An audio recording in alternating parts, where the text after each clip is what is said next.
Live from Mike Miley Stadium in Metairie, Crescent City Sports is proud to bring you high school baseball as this afternoon. It is Game 3, the deciding game of the Select Division I quarterfinal series between Alexandria Senior High and Archbishop Rummel. And a pleasant good afternoon. Welcome back to Mike Miley Stadium. Ken Trahan with Kenny Forsay to have the third and deciding game of this series. Alexandria took Game 1 yesterday, 1-0. Earlier today, Rummel defeated Alexandria 13-2 to force a third and deciding game. With that, let's take a look at where we're at right now with the brackets in terms of Select Division 1 and where we are going, because right now, here we go. The Rummel Raiders, if they win, would go to Sulphur to play the winner of John Curtis Christian and Brother Martin. It was 5-3 John Curtis in that game, last check in the second inning in Harahan. We'll keep you posted on that. And, of course, the other side of the bracket, we know Catholic is already there, and they will play the winner of Northwood and Acadiana. So the Raiders and Alexandria getting set for Game 2 here as everyone is being asked to rise. We'll have the playing of our national anthem to get things started here for Game 2.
Starting lineups for Game 2. Alexandria, the visiting team, with a record of 20-11 under the direction of Greg Briggs.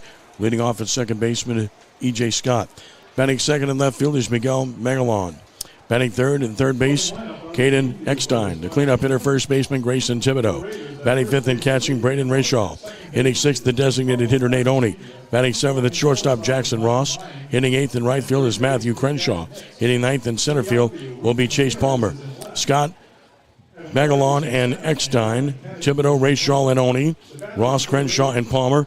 On the mound will be Clayton Doyle for Alexandria. For Archbishop Rummel, now 24-8 under the direction of Frank Cazzo.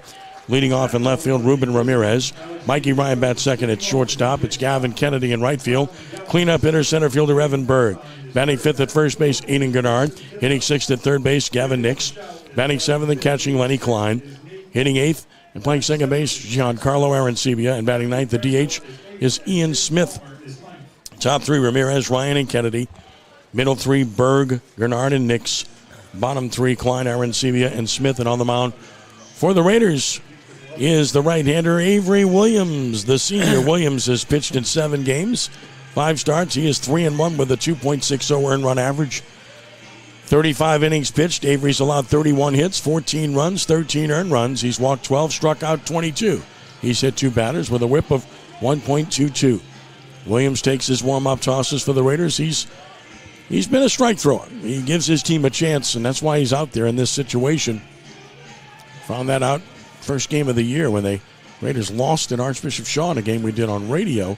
He came in early and settled the game down and pitched well to give his team a chance, and since then he's earned the confidence of Frank Cazzo. So Williams, fastball, breaking ball pitcher, taking his warm-up tosses. Raider pitching has been just out of sight in this series. In 2 games, Kenny, they've given up 1 earned run on 4 hits thus far. Right. I mean, it's been the story has just been the Rummel pitching. I mean, the Rummel pitching kept them in the game yesterday when they lost 1-0. And then, Arancibia just threw his normal game, 13, 14 strikeouts, 2 hits. And then just a few minutes ago, Clavery came out and just got better as the game went on, and he also gave up only 2 hits. I mean, so in 2 ball games, Alexandria has 4 hits against his rated staff. Here is E.J. Scott to lead it off. The second baseman 0 for 4 with 3 walks and a run scored in the series.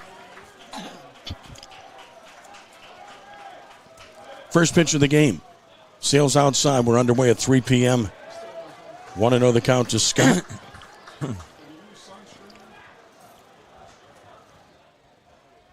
1-0. And he takes a strike over the outside edge. It's 1-1.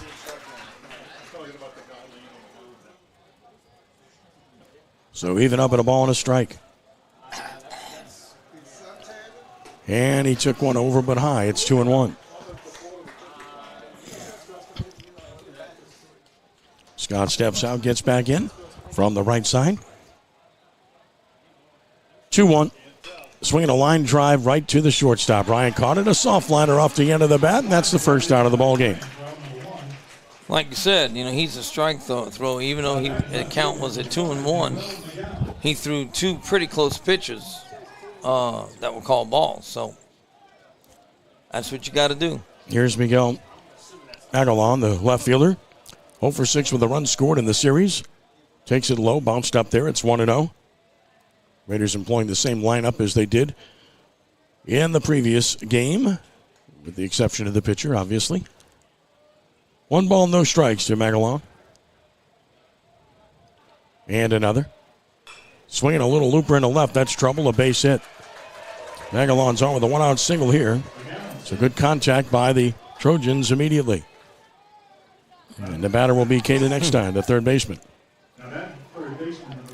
Eckstein, 1 for 5 with a walk. Run scored. RBI as a double, of course. Matt's here with a runner first and 1 out. And that was a double that scored the 1 run yesterday. The pitch. That is missing inside. Like a breaking ball, 1-0. Not bad. He's around the plate. That's the important thing.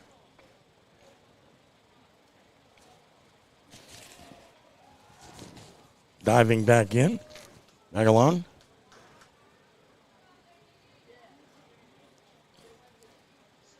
He's stolen 3 bases on the season. The 1-0. That's inside, so it's 2-0. A couple of pitches in to Eckstein. Makes it 2 balls and no strikes. They play him slightly to hit to the off field. Yeah. Right fielder hasn't played over. There's a lot of area down the right field line. 2-0 the count. Here it is. That's a strike. It's 2-1. 2 balls and 1 strike.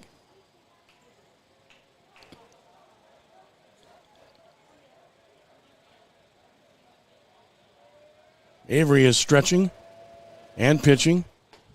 That's a strike called. It's 2-2. Good pitch. That's a good spot on that inside corner there. So 2 balls, 2 strikes.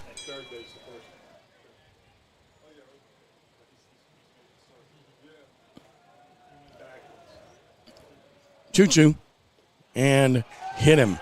So 2 on, 1 out. He tried to throw a breaking ball. He's been trying to work him in the whole at bat, and he hits him, and now 2 on, 1 out for the Trojans. Yep. I mean, not a good pitch. Like I said last game, you don't really want to hit a guy with a curveball. That's a bad pitch. Here's Grayson Thibodeau to the plate. Thibodeau had a big 2-run double in game 1. Klein goes to the mound to talk to Williams.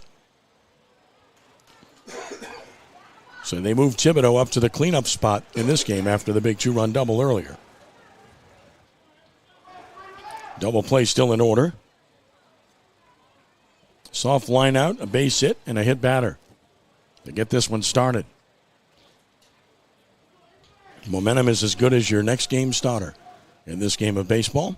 Williams has been good this year. Let's see if he can get out of this one. 2 on, 1 out. Pitch on the way. Swinging a foul back and a high one. It's 0-1. Good cut at that, though.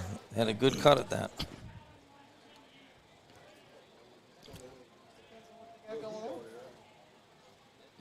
No balls and a strike.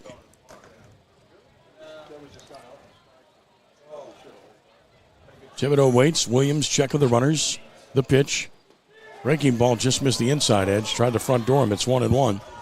And Williams is very short to the plate, almost a slide step, so he will not be easy to run on. No, and that is a pretty good pitch. He just missed inside. 1 ball, 1 strike, 2 on, 1 out. Another from Avery. That bounced up there, down and out, blocked by Klein. It's 2-1. All right, you got to put it in play here. Come on. 2 balls and 1 strike. And Thibodeau is looking for a particular pitch here ahead of the count. Good question. It could be a lot of different people. There's no set person. Williams set with the 2-1.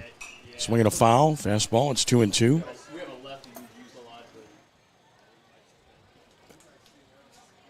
but he's out. So 2 balls, 2 strikes, 2 on, 1 out. Top of the first, third and deciding game. Third-seeded Archbishop Rummel, number 6 seed Alexandria. Select Division I quarterfinals. Here is the 2-2. And a chopper toward the hole, cut off by Nix. The play to second for 1. Drop the ball. He's safe. Aaron Sebia drops the ball. And the bases are loaded. Well, it was Rummel's mistake early in the last game that cost him dearly. And this is just a complete and total misplay. Just dropped the ball. And it's the right call. And we didn't lose it in the transfer. He just dropped it. So the bases are loaded, 1 out for Braden Rachal. What he got caught up trying to do was trying to turn the double play. There's no chance to turn a double play on that ball. So no chance. He should have just caught the ball, make sure of an out at second. Now you got 2 out with first and third. But instead, you got bases loaded with 1 out. Critical mistake. Bases loaded, 1 out, and here's Rachal. And he takes it inside, ball 1. So an ugly inning already. A hit batsman and a bad error. 1-0 the count.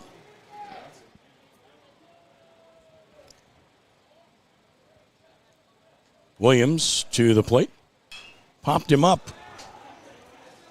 Second baseman has it. Infield fly rule in effect. Makes the catch, 2 outs. That's a big out for Williams. It's a big out, yes. Has a chance to get out of this as Nate Oney bats, the designated hitter. Now batting designated hitter number 12, Nate Oney. Here's Oney. 0 for 2 in game 1. Got the save in the first game of this series. Big spot here, bases loaded, 2 outs. Williams is going to work from the stretch.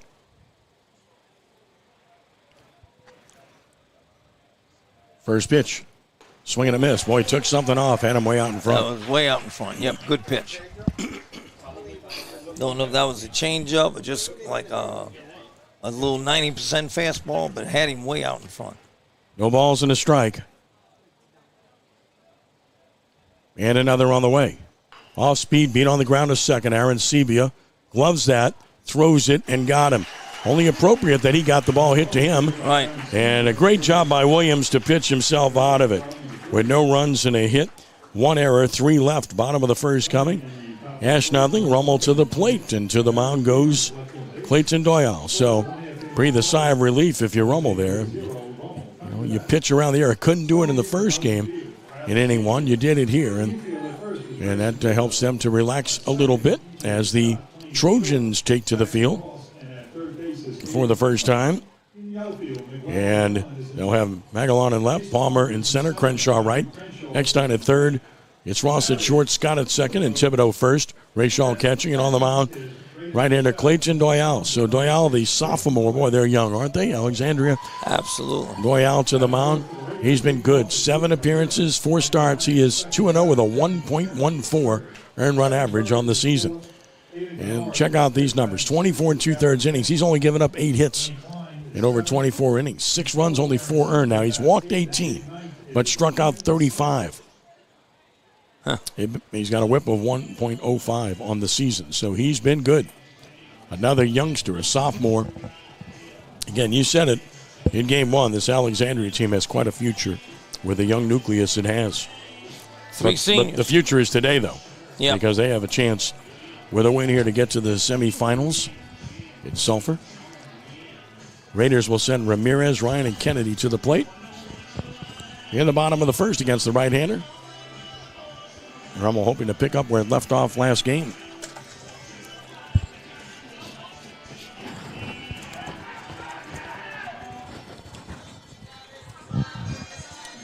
Here's Ramirez to the plate. Leading it off for the Raiders, left fielder number 7, Ruben Ramirez.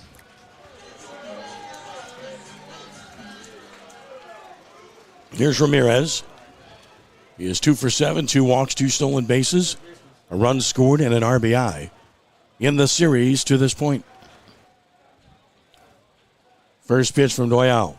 Breaking ball high, 1-0.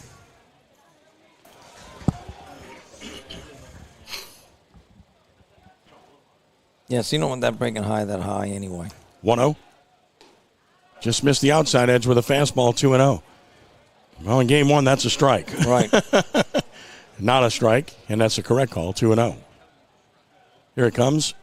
Swung at it and flies it to right. So, catch will be made. Well, they do not take pitches. I mean, it's 2-0 to the leadoff hitter. You would think a take, but he flies to right, 1 out. Right. But that's not what Coach Cazzo does. Guys up there swinging the bat. He's been very successful with it. Well, they've been successful with it, but Right. you got your leadoff man up with tremendous speed. Right. You want him on base. Here's Mikey Ryan, 3 for 7. Been hit by a pitch. Stolen 2 bases, homered, and drove in 2 in the series. Took it away, ball 1. And you got to make him throw a strike, and you're swinging 2-0.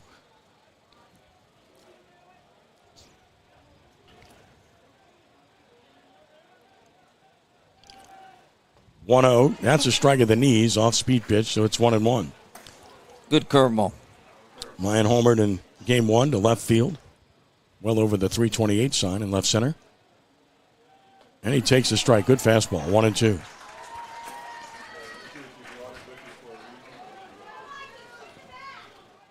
So he's got Ryan 1-2. Doyle with a 1-2 pitch, and he just missed. The outside edge, 2-2.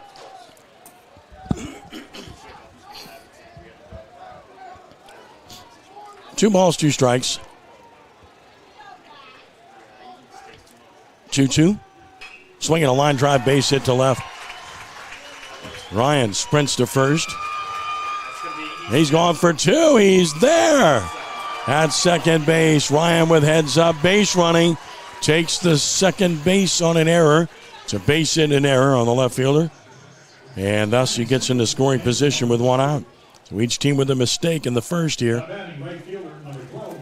Right, that puts a runner in scoring position with 1 out. Well, a very fast runner at that. And now Gavin Kennedy is 4 for 7 with 2 runs scored and an RBI in the series. His bunt really turned the game around in game 2. Talked to Frank Cazzo about that between games. He said, absolutely. Changed everything. Check of Ryan. Loyal with the pitch. And it is low for ball 1. Kennedy has probably the best batting eye at the plate. Really understands the strike zone very well. 1-0 the count. And that's a strike at the knees, 1-1. Doyle gets over the top, doesn't he? When you get over the top, you can get the ball down. 1-1 the count. Check of the runner. Pitch on the way. Swinging a ball hit to center field, to the center fielder, who's there. Making the catch, Palmer. Runner tags, heads for third, and he slides in there safely. So it's a productive out and 2 outs here. So 2 gone in the inning. And that will bring Evan Berg to the plate. Berg, the center fielder, 0 for 5. Hit by a pitch. He scored a run, drove in a run. He's been good. Situational hitting in the last game was really good for Berg. Yes. And now he has a 2-out opportunity with a runner at third. That's right.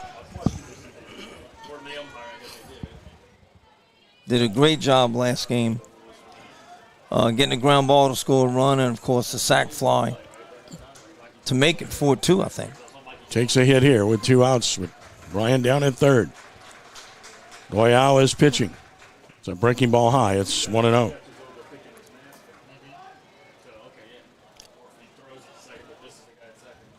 A lot of speed at third if anything gets in the dirt. 1-0 the count. The pitch. Swing and a foul. He had a good cut at a fastball. Yes, he did. 1-1. He was looking for that pitch. Got it. Had a good cut. He was right on it. Just fouled it off. Couldn't square it. 1-1.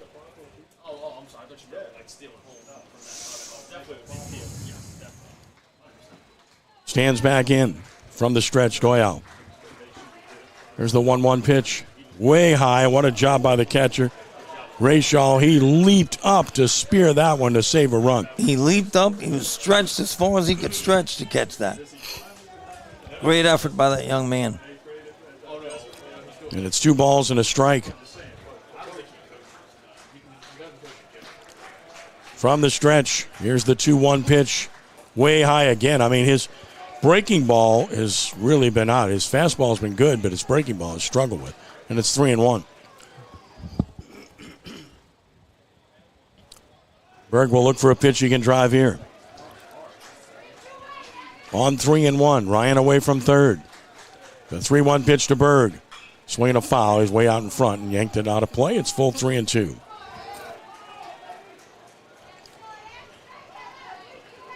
No score, bottom of the first. Third and deciding game of this best-of-3 series.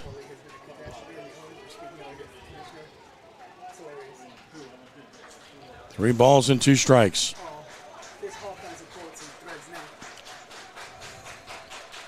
Stretch. And the pitch. And that's ball 4. Kenny tried to throw the breaking ball. And every time he's tried to throw it, Kenny, that pitch has been way up. I don't know how good it is normally for him, but it's not good right now. I mean, it hasn't been below shoulder levels. But you still have to keep trying to throw it. I mean, you just don't want to put it on a shelf. Then teams look for just fastball against you. Here's Aiden Gennard. 2 for 6 with a run scored in the series. Has a chance here with first and third, 2 outs. We'll see if they want to start Berg at first, who runs well. Having a good lead. Not going. Pitch is high. There goes a delayed steal. They pump fake and throw to third. And he is safe at third. Just got back in, Ryan. They tried the pump fake play. And now they're going to argue about it. The umpire that makes the call is down toward the middle of the diamond. And, there's no chance to appeal this. Now, with all due respect, the base runner can't let that be that close. I mean, it's going to be a pump fake. And you can't be fooled by a pump fake. That's an obvious play. Right. It's a stolen base for Berg. And that's what I was talking about earlier. I just don't like just giving up a base there. At least he did the pump fake. And it almost got the guy leaning at third base. Well, I mean, you're not going to win any kind of appeal on this. No. Is where he's at. But the thing that did was it really slowed his pitcher down, Doyle. Right. Whether that's good or bad. He's had to wait a long time now. 1-0 the count on Gennard.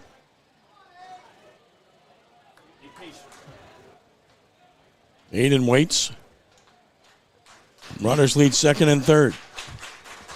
Royale ready with a 1-0 pitch. Swing and a miss. 1-1. Nice big cut. Just got to make contact here.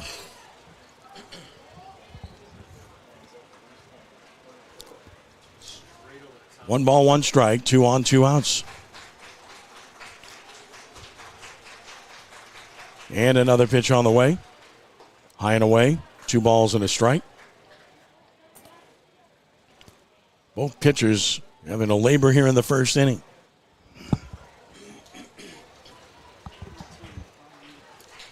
Two and 1 the count. Royale ready. The pitch to Gennard. High, 3-1. Yep, he's up in the strike zone. So, a 3-1 pitcher should see something to hit. There is a base open. Of course, you got a good left-handed hitter and Nick's on deck. 3 balls and a strike on Aiden Gennard. And the next one on the way. And a strike called. Fastball at the knees. Good pitch. It's full 3-2. No harm done there. No harm done. That was a pitcher's pitch. You don't want to hit that. He's been able to command the fastball. It's a breaking ball he struggled with, so you got to look fastball here. 3-2 the count. Second and third, 2 outs. Doyle is ready. And here it comes. And a foul back to the netting. So we'll do it again as he went fastball. Great at bat here. Great at bat.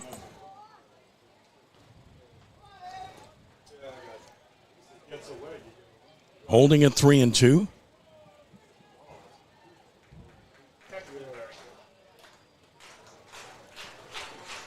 Runners assume their leads once more. And another 3-2.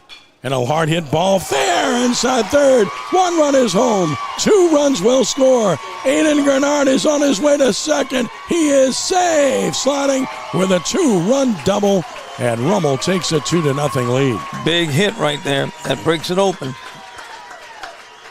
Well, it doesn't break it open. It gets them started. It's 2-0 in the first inning. Yeah, what a big hit with 2 outs. Big hit with 2 outs there, and it's nice to see the Raider bats coming alive. Again, a good at bat for him. He saw 6 or 7 pitches.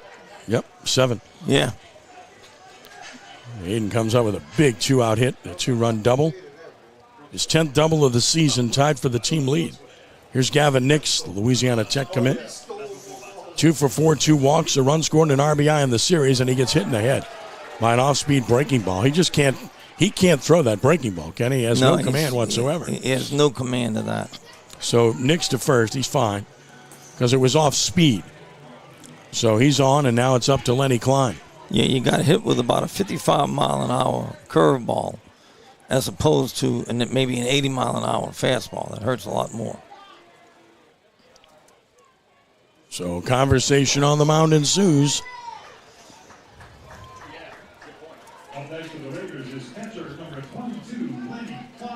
So here's Klein, 1 for 7 with 2 runs scored in this series.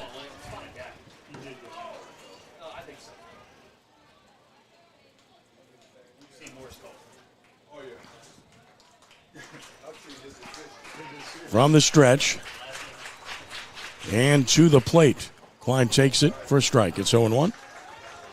Good pitch. Yeah, but he's got to throw all fastballs. He can't find a play with the curveball. It's really been the story thus far. No balls and a strike. There's a good breaking ball. He found one, and it's a strike call, and he's got Klein behind. Yep. 0-2.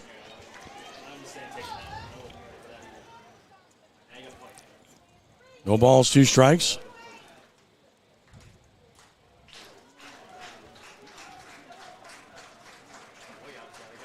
Oh, 2, way high. And it's 1-2. So ball and 2 strikes.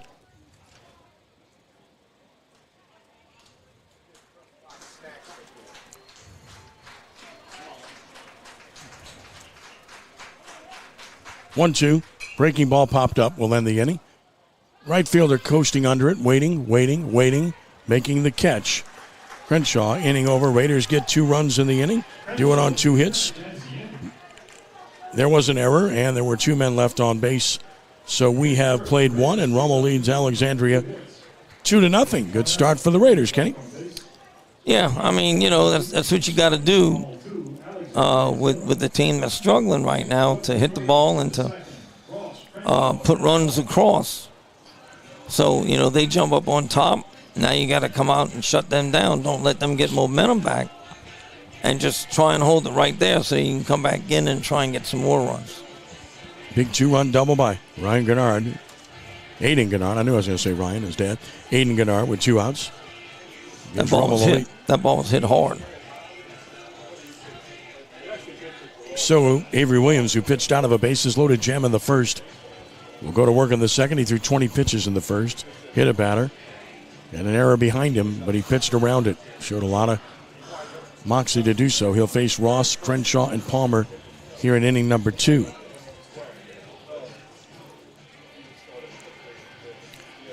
It's a credit to the Raider staff from what I've seen this weekend about how they overcome adversity. They pitch out of tough jams, whether it was base hits or whether it was an error made by their guys. They're able to pitch out and bounce back and get their team in the dugout as quick as possible. So here we go to the second inning. It will be Jackson Ross to lead it off. Ross, the shortstop, 0 for 6 in the series. So he gets it started here in the second against Avery Williams, who brings it. Misses down and in.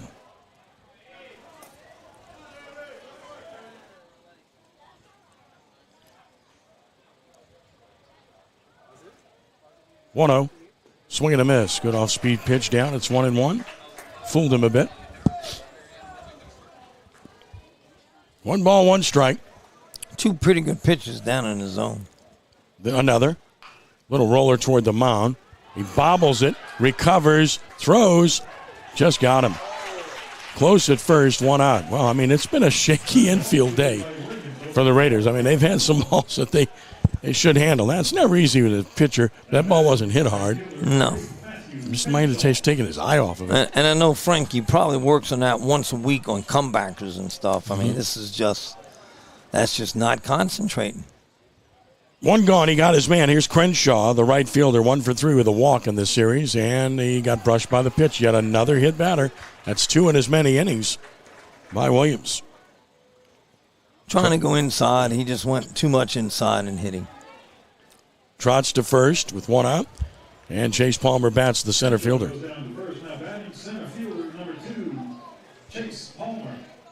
Palmer 0 for 5 in the series.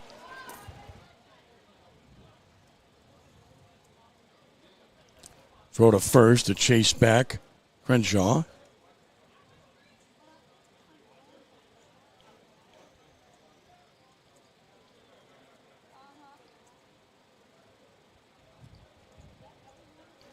Pitch is over but high for a ball.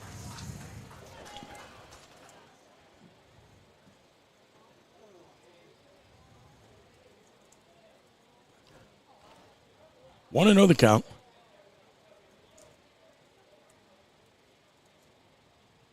Time call by the hitter. We're at the top of the second inning. It's 2-0 Rummel in the third and deciding game of this Select Division 1 quarterfinal series. A ball and a strike. Check of the runner. Not going. Pitch is beat foul into the ground. Third base side. By Palmer. Count is 1-1.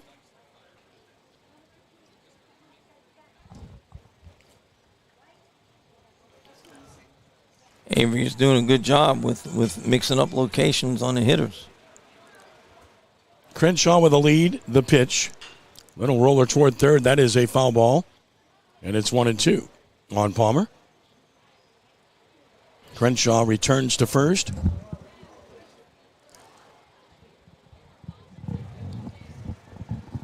Crenshaw is a good runner. He's 14 for 15 in stolen bases. As mentioned, Williams is pretty quick to the plate. Not a hard thrower, but he's pretty quick to the plate. Right. Throw to first, runner back.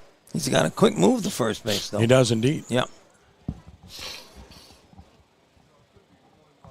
Helps himself with a good move and with a quick delivery to the plate. On 1-2, Avery pitches. Misses away, 2-2. Spedoni in the bullpen for Rummel. Getting loose. 2-2 the count.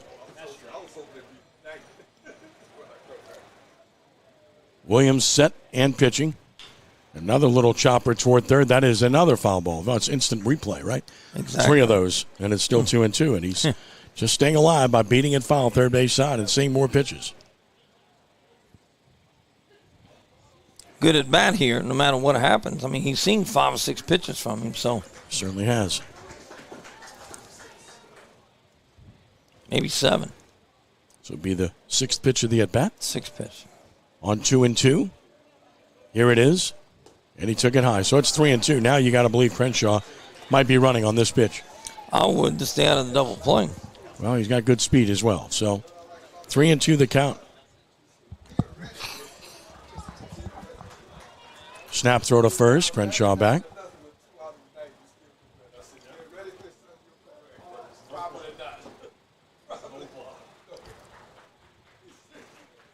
From the stretch. Runner is going. The pitch is a ball. Ball 4. So it's 2 on, 1 out. A hit batter and a walk. Williams digging a hole here. Top of the order now. E.J. Scott. Well, he's a control pitcher, and he's not shown control early in this game. That's not a great sign. No, I mean, again, you get 2 runs in the bottom of the first, go up to 2-0. You get an out, then you hit a batter, then you walk a batter. I mean, that drives coaches crazy. Scott hit a soft liner to Ryan at short to start the ball game. Pretty good speed aboard, first and second for Alexandria. Williams to the plate, and he got that one over. It's 0-1.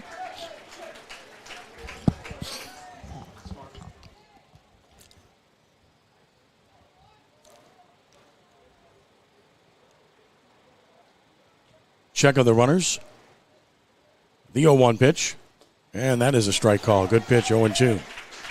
Took something off of that. He did. I think that was a changeup. No balls, 2 strikes. Williams again peering in for the sign from Klein. Stretching. And delivers the 0-2. Fouled out of play. Way too good a pitch with 2 strikes and no balls.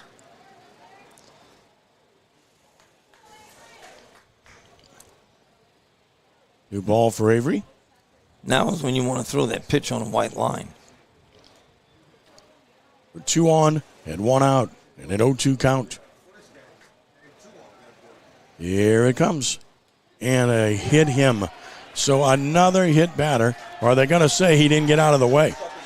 Home plate umpire is going to say he didn't get out of the way and kind of extended his arm. And they're going to get an argument here. Right.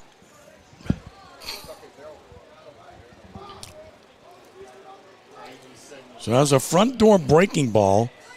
I'm sure he called it a ball. But it's not a hit batter because he's bringing him back. Conversation is complete.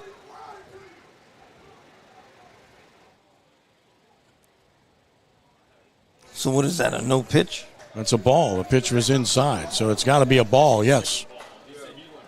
Should be 1 and 2, and it is. Okay. Yeah, that's a ball. I mean, the pitch was inside. Doesn't matter if it hit him or not. It's a ball.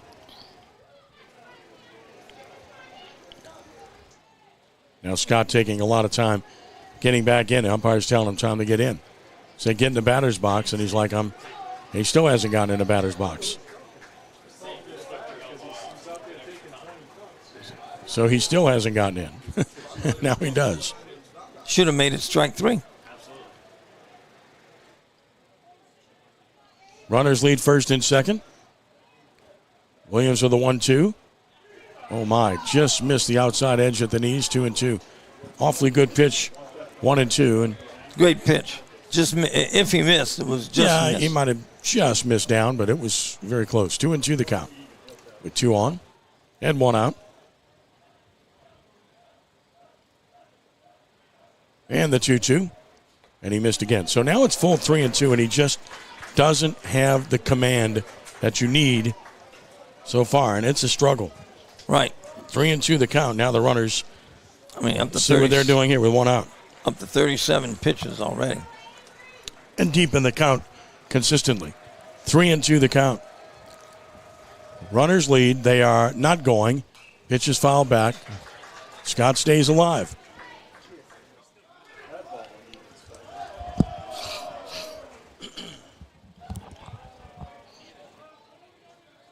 Holding at 3 and 2. Runners again will lead. Williams from the stretch with another payoff pitch, and he hit him. So, he hit him anyway. So the bases are loaded, and Frank Cazzo has to be concerned about how long he can go with Williams here. Right. He's now hit 3 batters. He walked a batter. And struggling mightily. And the bases are loaded again with 1 out, just like the first inning. And he just doesn't have any command. None. Spedoni's in the bullpen. Coach Cazzo's looking that way. And we're going to get the pitching change. So that's it. Your starter can only go 1 1/3 inning. And Peyton Spedoni's going to come in. Not at all what you wanted here in a deciding game. Boy, not having your starter go deep. But it's all hands on deck in a deciding game. Well, you got to be ready to pitch by committee if somebody doesn't have good stuff, you know. So Spedoni will take over here in a very dicey situation for the Raiders. Peyton the junior. Of course, he was a member of that Little League World Series World Championship team in 2019. And Spedoni hasn't worked a lot this year. Has a good arm.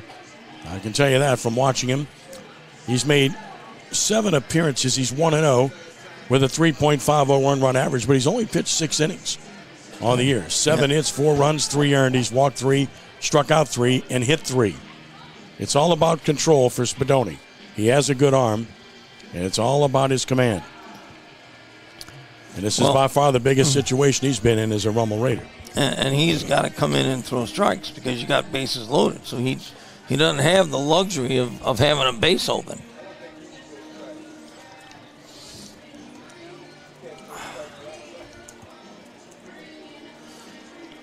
He'll be facing Miguel McGowan when play resumes.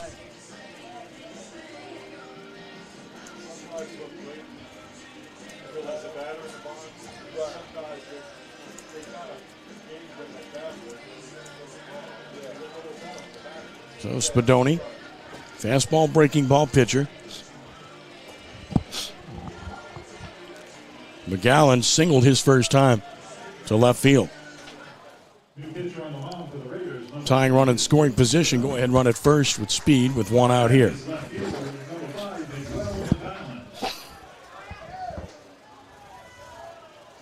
Here's McGowan. A gapper here can make it a 3-2 ball game. Double play still in order. Spedoni gets the sign from Klein. Ready now. First one on the way. Way outside and low.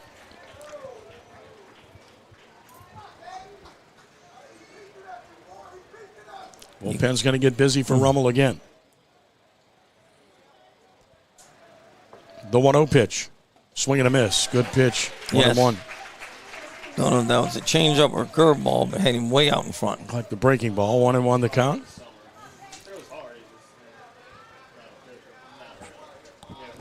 Spedoni is set. And the 1-1 pitch. That's way outside. It's 2-1.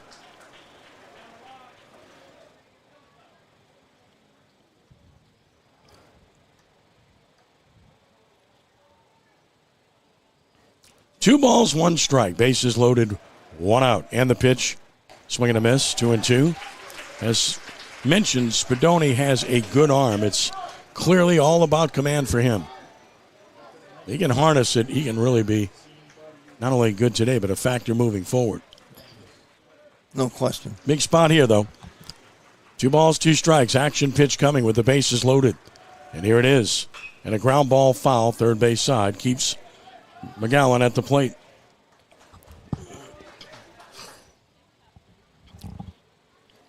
Trojans have done a good job this inning of fouling pitches with 2 strikes.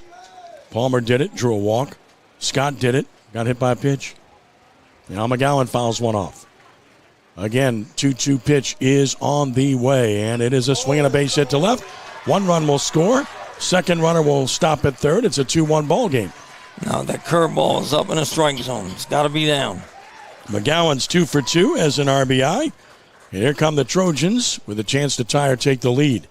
As Caden Eckstein will bat. He was hit by a pitch his first time.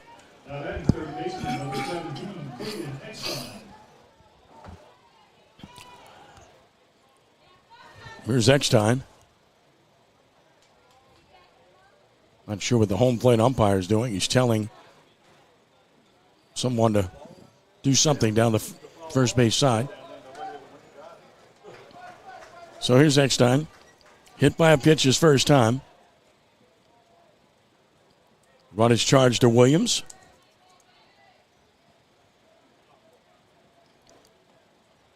Bases loaded, one out. Pitch.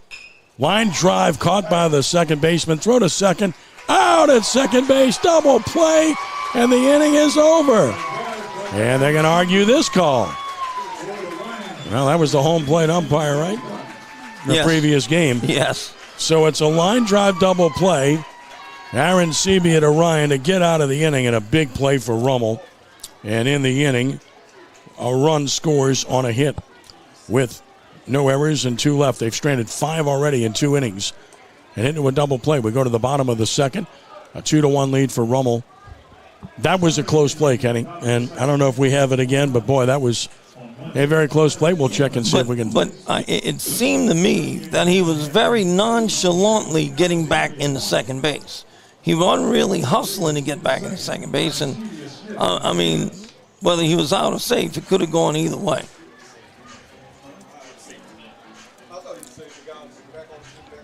Well, you've got a situation where they left the bases loaded in the first, had the bases loaded just now with 1 out and lined into a double play. Yep. So Alexandria's got to be kicking itself right now. They've had 2 great chances here and haven't been able to capitalize, just getting 1 run across. High school baseball and Crescent City Sports is brought to you by the Lamarck Motor Company in Kenner. Lamarck Ford, the #1 Ford dealer in the Metro New Orleans market, must be a reason. Bottom of the second coming. It's 2-1. And you're starting to think you might want to score some runs in this one.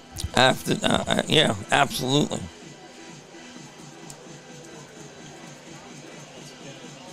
Back to the mound goes Doyle. He had to use 29 pitches in the first inning.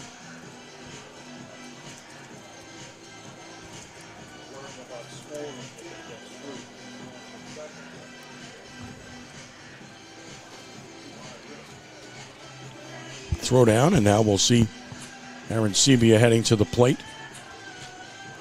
He's 0 for 5 in the series. Second baseman, number 16, Giancarlo Arancibia. And we'll get it started here.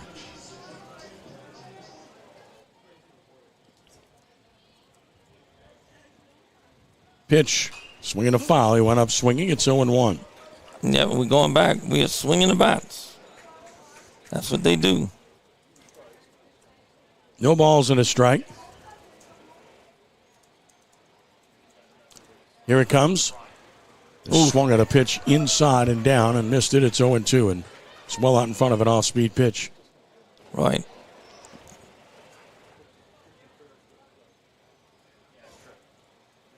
And the 0-2 pitch. And he took it down. 1-2.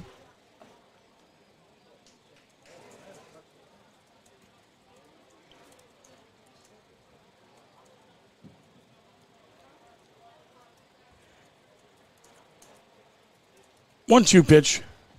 And just missed down and away. It's 2-2. Wow. Great spot for that pitch right there with 2 strikes. Just missed. 2 balls, 2 strikes. And another on the way. Breaking ball beat on the ground to third. It's a fair ball. Long throw across, and he's out at first by a step. Nice play. Eckstein had to wait on it, and he made a nice throw. 1 gone. Which will bring Ian Smith to the plate. 1 for 6 in the series with a run scored and an RBI. When was the last time Rummel won a state championship? 1997 under Frank Cazzo. 97, okay. First pitch on the way. Hard hit ball. That's going to be a great play by Ross. Long throw to first. He is safe at first. That's a base hit Great for play. Smith. Boy, Ross is a really good shortstop, isn't he? Goodness gracious. Great play. Great range. What year is he? Just a terrific play by Ross, the sophomore. He's a sophomore, yeah. And here's Ruben Ramirez, who flew out to right his first time.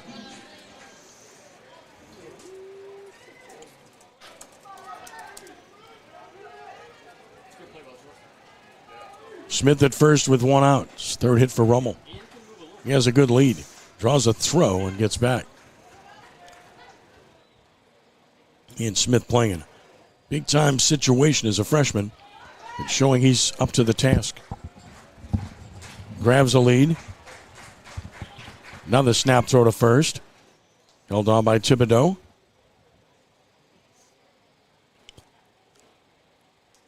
Winner advances to Sulphur to the semifinals on Thursday. He's going to bunt. Took it away for a ball. Almost balked there. That was a almost non-discernible pause. Quick pitch. Right. Really quick pitched him there, didn't he? He's done that a couple of times, and I'm surprised they haven't called it on him. A ball and no strikes. Smith a lead. Pitch. Missed outside. 2-0 to Rubin. Remember, he was 2-0 when he flew out to right in the first inning. One on, one out. 1-run lead for Rummel in the second inning. 2-0 is, he got a strike at the letters. Rubin turns around. Thought that was high, and it's 2-1. He thought it was high and inside. Well, Rubin's about 5'6". 2-1 the count. Smith a lead. Snap throw to first again. Runner back. Once again.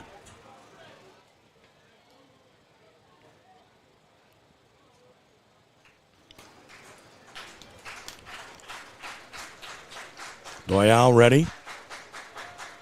2-1. Laid off a pitch high and away. So it's 3-1. Good take by Rubin. Absolutely. That ball was very close. 3 balls and a strike. Smith again away from first. The pitch is high. Ball 4. Ramirez is on.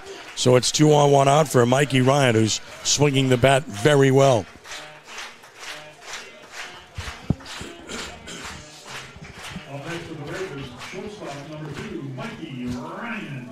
Ryan lined a single to left in the first and scored a run. He's got 4 hits in the series.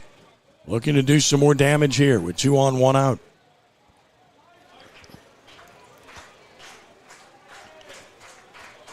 Loyal from the stretch to the plate. Breaking ball, strike call. Good pitch, 0-1. Pitch is pitch.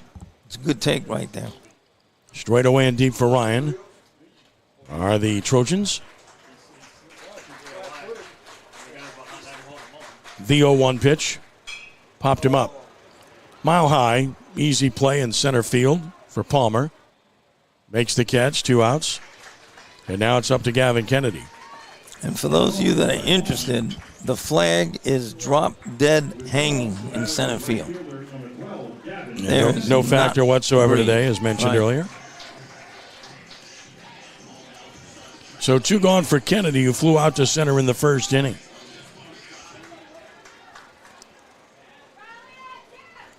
.85 degrees right now. Wind is out of the south-southeast at 5, but we don't see it. Runners away first and second. Loyal is stretching and pitching. Down and out with an off-speed pitch to Gavin.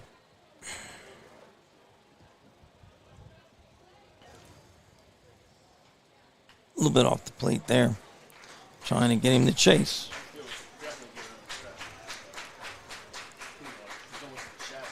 The 1-0. And missed inside, so it's 2-0 to Gavin. Again, he does a better job of anyone on this team of identifying balls and strikes. He doesn't go out of the zone much at all. No, I've seen that the few games I've seen him play. He's pretty disciplined. 2 balls, no strikes. The pitch to Kennedy. Swinging a fly ball to center will end the inning. Palmer is there, and the Raiders strand 2 here in the second. No runs, a hit, 2 stranded. They've left 4. Each team has left a bunch on base. We go to the third. It's still 2-1 Rummel here on CrescentCitySports.com. So, well, you got 2 on and you had your top hitters up and couldn't deliver there. Right, and that's a shame, but give credit to the Ash pitcher. I mean, he's done a great job. Made us put the ball in play. Doyal, I mean, he's just throwing strikes, making us put the ball in play. And you know they're back to their good defense again. Spedoni back to the mound.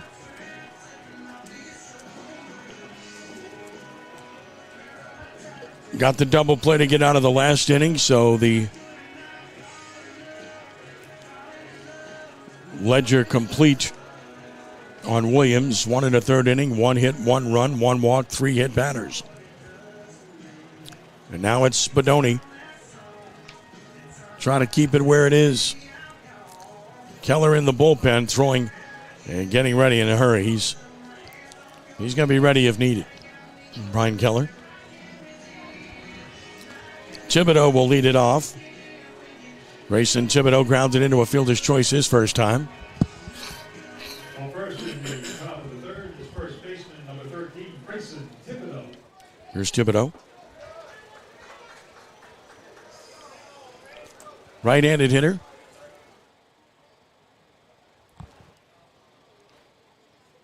First pitch from Peyton. Swing and a miss. 0-1. Good pitch. Looks like a breaking pitch. The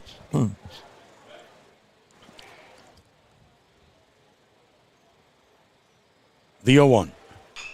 Roller toward third, foul. We've seen a bunch of those. It's 0-2. That's outside pitches that batters are swinging around instead of letting it travel and hitting it later in the strike zone and going the opposite way with it, hitting it toward the second baseman or right fielder. Snowballs and 2 strikes. And another. High and away with a fastball. A show-me pitch. Right. It's 1-2.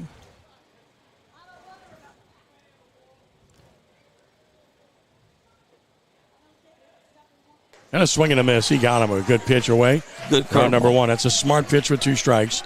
Got the swing, 1 out. And now Braden Rachal, who popped to second, his first time will bat.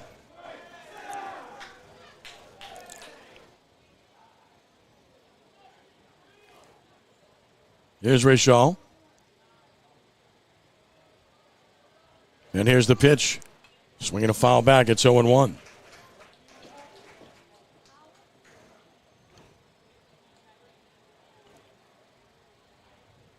So Ash has left the bases loaded the first 2 innings. 0-1. Oh, there's a good pitch. Called a ball. Breaking ball. Got a bunch of the plate. It's 1-1. They didn't leave the bases loaded in the second. They left 2 on, lined into a double play. 1-1 the count. Here it comes. Breaking ball hammered to left, but it's foul. Into the corner. Got out in front of that pitch. Breaking ball stayed up and in. Count is 1-2. You break and pitch and you change up. The target is the catcher's knees. That's where those pitches have got to be, or they become much easier to hit. 1 ball, 2 strikes.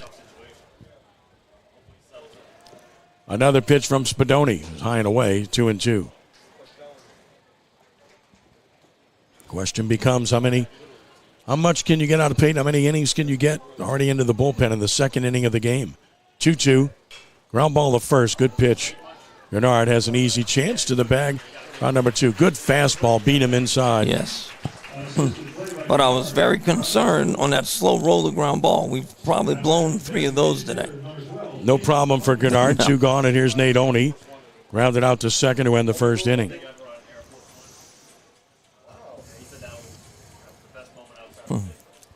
Left-handed hitter. First pitch on the way. Down and out. Listen to me. Spedoni has done a great job coming in right here. Let him go as many innings as he can give to you here. The 1-0 pitch. Up and in, 2-0. All right, I hope I didn't just put the gree on him. 2 balls and no strikes. Peyton with another. That's a strike. It's 2-1. Tony was taking. 2 balls and 1 strike. And another. Ground ball right side. Gennard backhands to the bag, to the pitcher. Spedoni got there. That's good job by Spedoni. That's a pitcher's job and a really good job by Peyton Spedoni. He's gotten 5 outs since coming in. 3-1 put out. Nothing across. Bottom of the third coming. Raiders up by the score of 2-1. We update the other game. John Curtis Christian closing in. They lead Brother Martin 9-4 top of the 6th inning. Curtis scored 4 runs with 2 outs in the bottom of the 5th. The winner of this series plays the winner of that series. That's a good play right there between first and pitcher. That's a great job, that you work hard on that. And it seems like a lot of times when you work hard on that, you still mess it up. But that's a good job. The first baseman thought he could beat him back, beat the run in the first, and he couldn't. And so he went ahead and flipped it to Spedoni, who got there. High school baseball in Crescent City Sports is brought to you by Rhino Shield Mid-South. Tired of painting year after year? Go Rhino. Rhino Shield resists chipping, cracking, flaking, or peeling, and is backed by a 25-year warranty. Get your free estimate. Visit rhinoshieldmidsouth.com or call 833-233-7181. A little info on Spedoni that I was not aware of. He was a member of the Little League World Series champions. Yep. And then he also pitched for the JPRD 15s World Series champions. He's been under pressure previously. Yes, he has. And that's info from Mr. Bobby Ledoux. Yep. Bobby's a great guy. Absolutely great Terrific coach job. over at St. Martin's. You bet, for the Saints. And appreciate Bobby. No all question. He's done for the game. I was at Meisler, and he was at King. I used to tease him. I said, you need to pay me like a AAA manager, sending all my Meisler kids over you to play at King. In the 3rd inning, Evan Berg leads it off for Rummel. Berg walked, stole a base, scored a run in the 1st inning. Drove in 2 big runs in the first game today when the game was in doubt. 45 pitches for Doyle, who pitches and swinging a pop-up. Right side foul, and that will be out of play. It's 0-1. First pitch hunting and didn't get a pitch to handle. No. Sometimes you make up your mind to swing at that first pitch, and discretion, better part of valor sometimes if it's not a pitch to handle. 0-1 the count. I don't know if aggressive is the right word for the Raider hitters. Up and in, look out. I don't Just know. missed him. It's 1-1. Yeah, that was way up and in. Curveball again. I just don't know if aggressive is the right word. That's kind of like, not saying enough about it. 1-1 the count. And a swing and a fly ball, a left hit by Berg. Left fielder back toward the line. He is reaching for it, and it's foul. Foul ball. Foul ball. Didn't quite have the distance. It was close. Got a little bit under it. And the count goes to 1-2.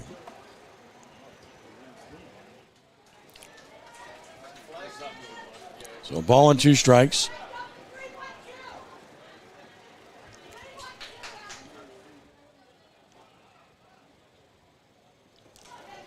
Berg reclaims his bat. Trying to get something started for Rummel here in the 3rd. As he settles in.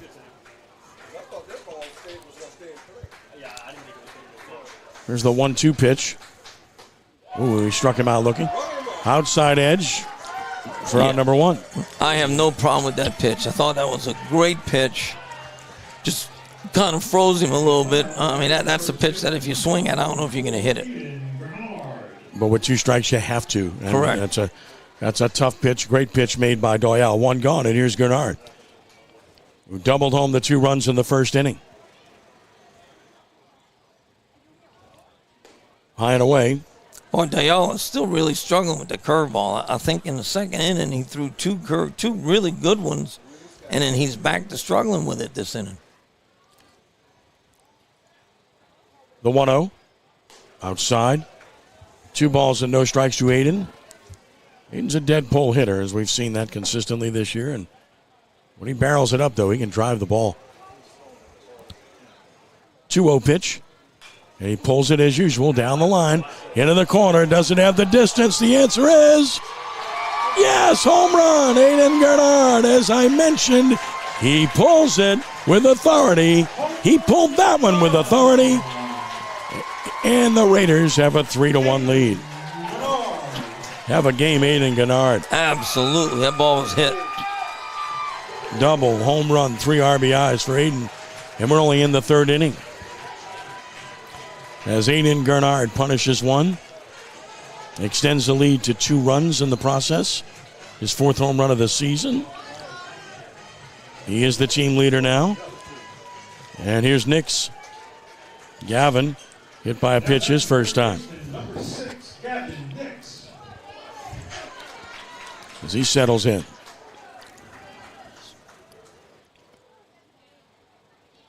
First pitch from Doyle. Roller to the mound. That'll be easy. End of the bat. 2 outs again. First pitch swinging. 2 gone, and here's Lenny Klein. Come on, run down the line. That's not good. No, hit the ball and run down actually, the line. I don't. He did the right thing. He's coming off of a pulled hamstring. Oh, The okay. pitch ran from early, as we told you earlier. That's Yeah. absolutely the right thing to do. Yeah. 2 gone, and here's Lenny Klein, and he's too important to this team. They need him. Well, then I take that back then. But, you always want to see kids running down the line. But I understand why there. First pitch to Klein is a swing and a foul. It's 0-1. Lenny flew out to right his first time.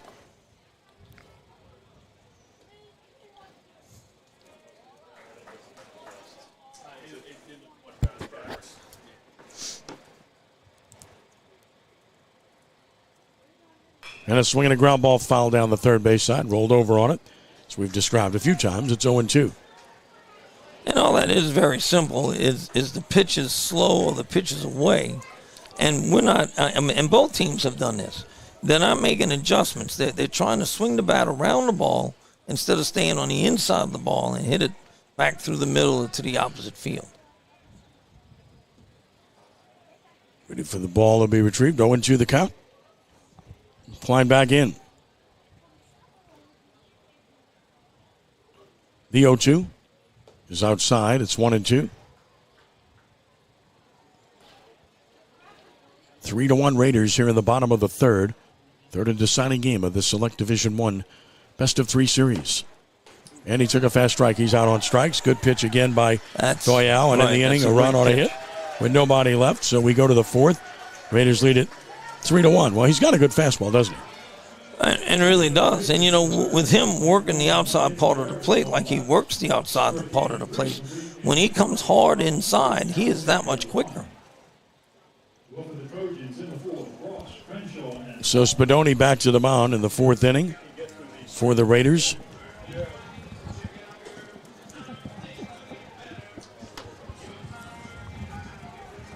And here in the fourth, he'll be facing Jackson Ross, Matthew Crenshaw, and Chase Palmer.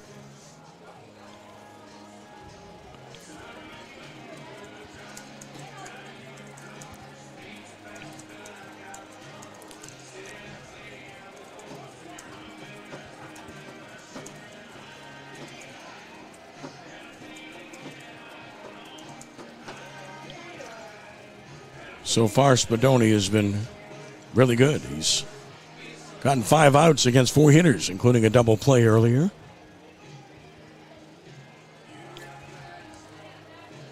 And so far, so good with the command. Absolutely. I've been very impressed with the 5 hitters he's faced.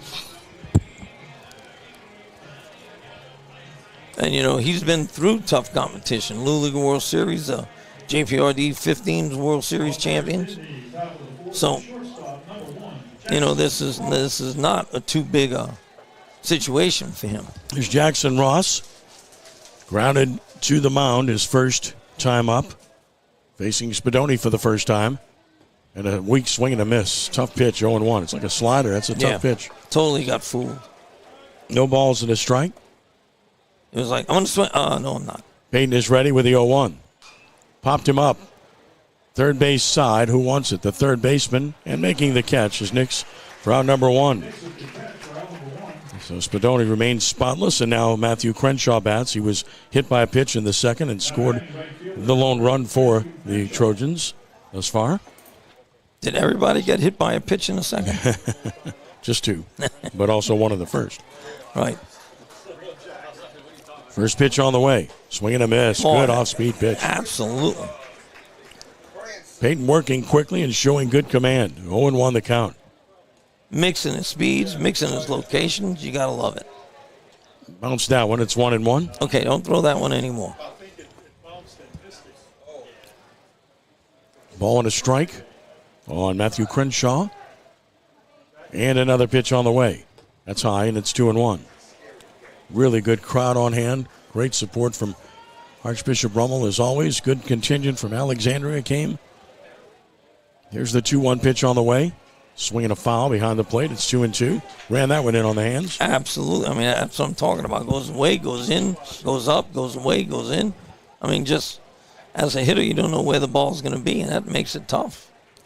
2-2 on Crenshaw. Another pitch from Payton. Ground ball up the middle of second.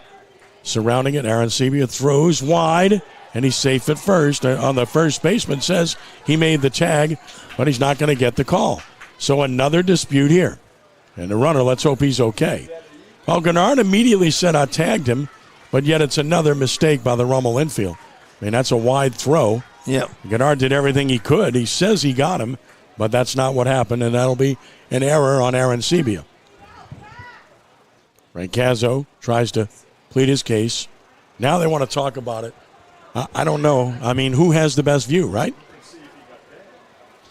The first base umpire, and he called him safe. So now you're going to ask the others, did you see it? Well, you can ask the whole well, you can, umpire. sure. You know, did he see anything? If he's running in that direction. But there's no reason for this guy who was over at third base to be in the conversation. No. Yeah. So we've had this before. No, I appreciate them trying to get it right.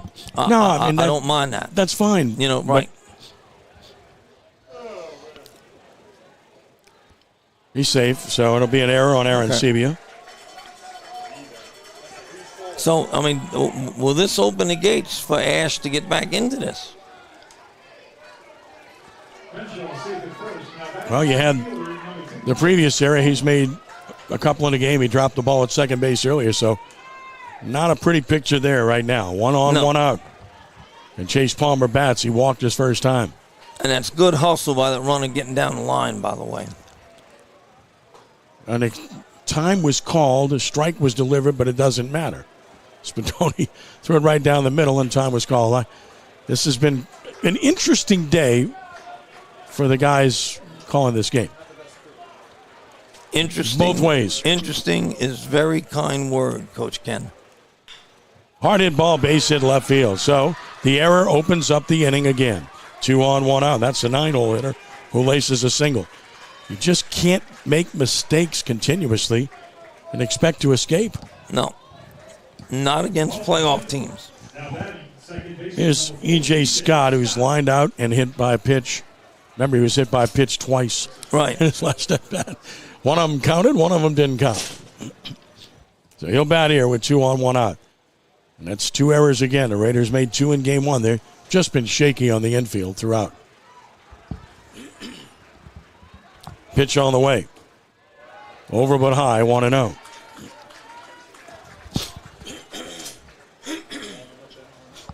Has to pinch down. You need a ground ball here. The 1-0 pitch. That's a fast strike. It's 1-1.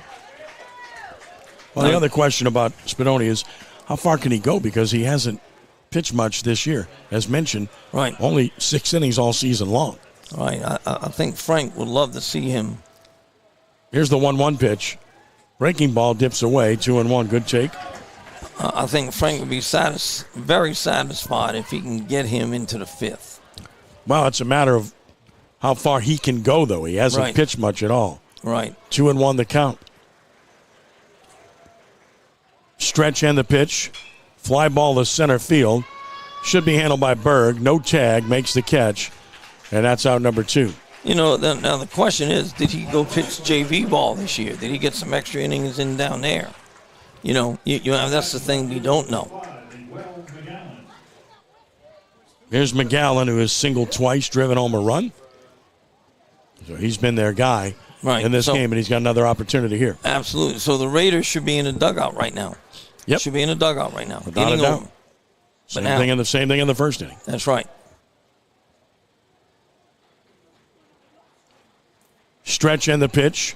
Fly ball center field should end the inning. Berg is there, and Spedoni has done the job. Outstanding job by Spedoni. Pitch around the error, no runs, a hit, an error, and 2 left. That's 7 men left by the Trojans already. Bottom of the 4th, it's 3-1 Raiders.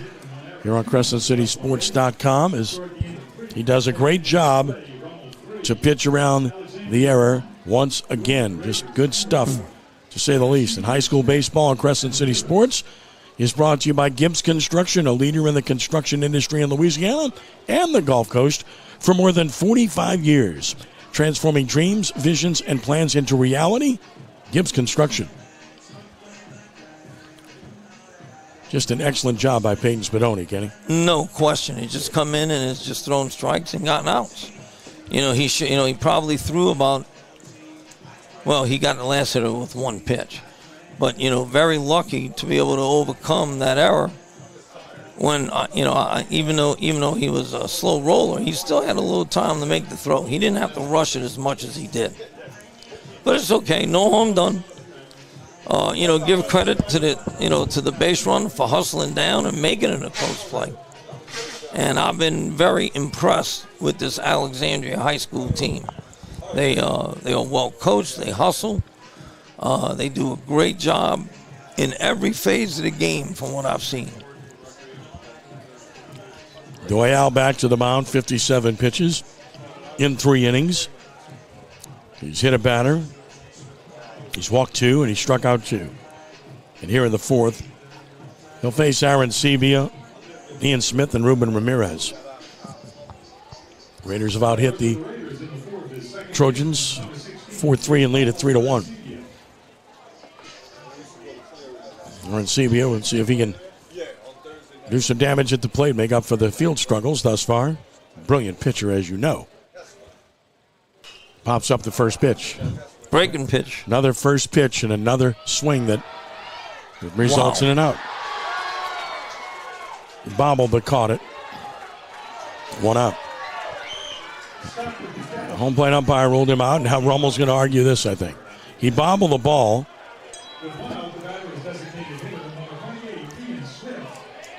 Here's Smith. I think that's the right call on that. I think so. I thought he caught the ball. But again, a 1-pitch out. Right. It's not a really good approach. A breaking ball first pitch. Here's Smith, who singled his first time. And he swings at the first pitch and flies it to center. 2 pitches, 2 outs. I mean, you have a pitcher at 57, 58 pitches through 3 innings, and you make 2 outs on 2 pitches. Again, it's a philosophy. So here's Ramirez, who's walked and flied to right. And I wonder if he's swinging at the first pitch. Going back to the game last night, they have Aaron Sebia at about 105 pitches. Yeah. And I think the first 2 guys swing at the first pitches. Which really allowed him to go the distance. Yeah. Here's Ramirez. He's walked and he's flied to right. And it won't be a 3-pitch inning. He missed high. Doyle really needed a fast inning, and he's got a great chance to get it here. Right. After scuffling through the first 3. That's way outside and high. It's 2-0. And when he's missed, it's been high. Yes. Throughout.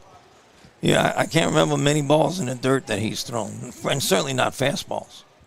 Here's the 2-0 pitch. That is a strike. Got over the top of that fastball. It's 2-1. To Ruben.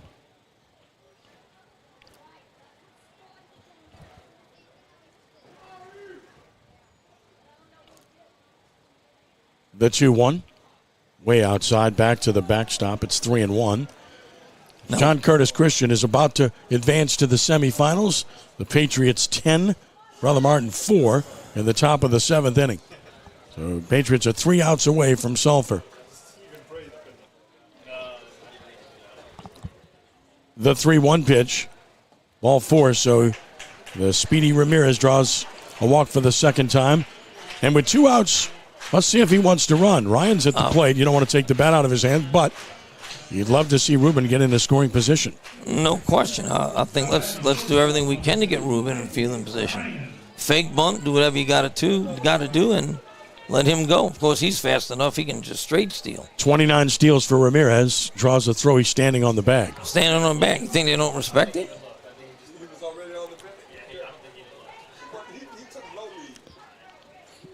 Ruben taking a 1-step lead. That's it. Swing and a miss off speed pitch. Ryan out in front. He has singled and scored. He's flied to center. That's the ultimate one-way lead for Ramirez, a 1-step lead. Yes. I'm not sure what that's about. 0-1 the count. Because he's fast enough to still steal from there. I mean, he's got a very short lead and draws a throw, and he takes one step, he's on the bag. I don't know what having speed feels like. I wouldn't have a clue. I did, actually. I could run pretty well back in the day, but that was about it for me. No, I knew how to run the bases, just couldn't run out of sight on a dark night. Long look. There he goes. The pitch is down and out. The throw down is not in time. Stolen base for Ramirez, and he's in scoring position now with his 30th steal of the year.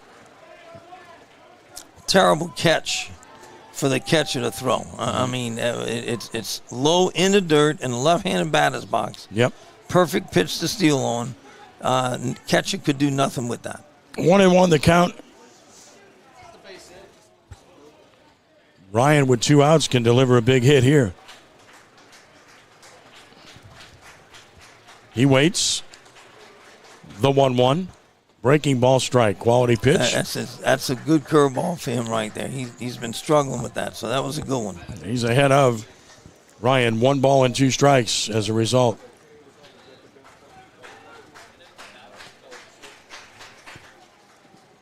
Stepped out.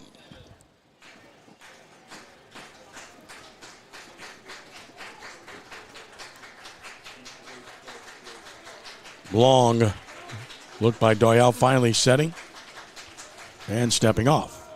So speed can really distract the pitcher. And he's concerned about Ramirez, and the second baseman cheats way up the middle. Scott. 1-2 the count. And the pitch. Line drive, base hit, left field will score Ramirez. Ruben rounds third. He's on his way home. Ryan's on his way to second. Save sliding with a double. And the Raiders have a 4-1 lead. Mikey Ryan showing you why he's an LSU commit. Yes. Yes. You know, well hit ball, and of course, it's not right at the left fielder, so you knew Ruben was going to score on that. Just a good piece of base running, good piece of hitting. Great job. Now another runner in scoring position for Gavin Kennedy. Kennedy has twice flied to center in this game. Ryan, very good speed at second. Pitch on the way. Bounced it. Good pick by the catcher, Ray Shaw. That almost landed in the green. Good block by the catcher. Keeps Ryan at second. 1-0 the count. Kennedy waiting.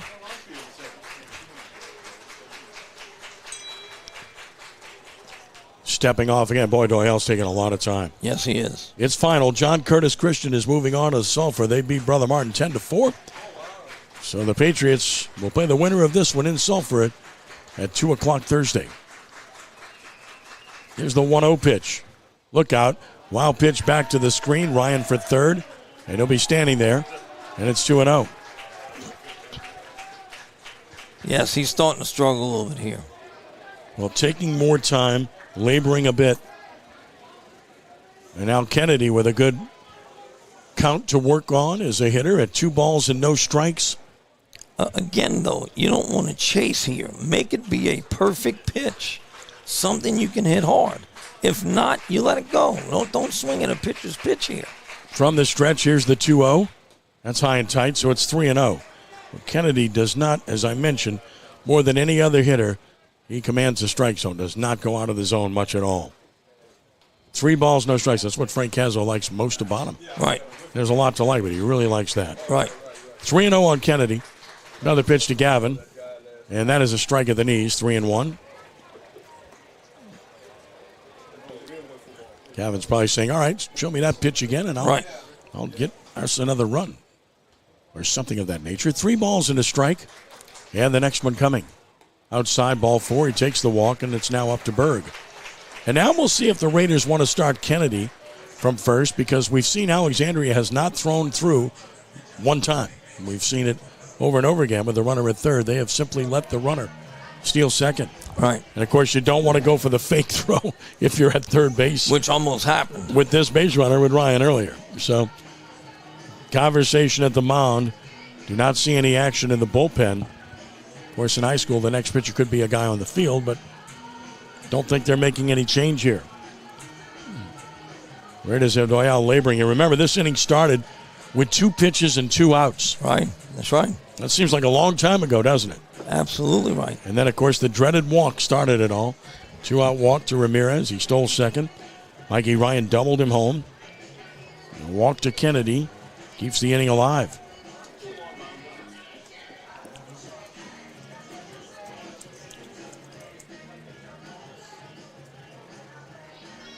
Great crowd here today. Very pleased.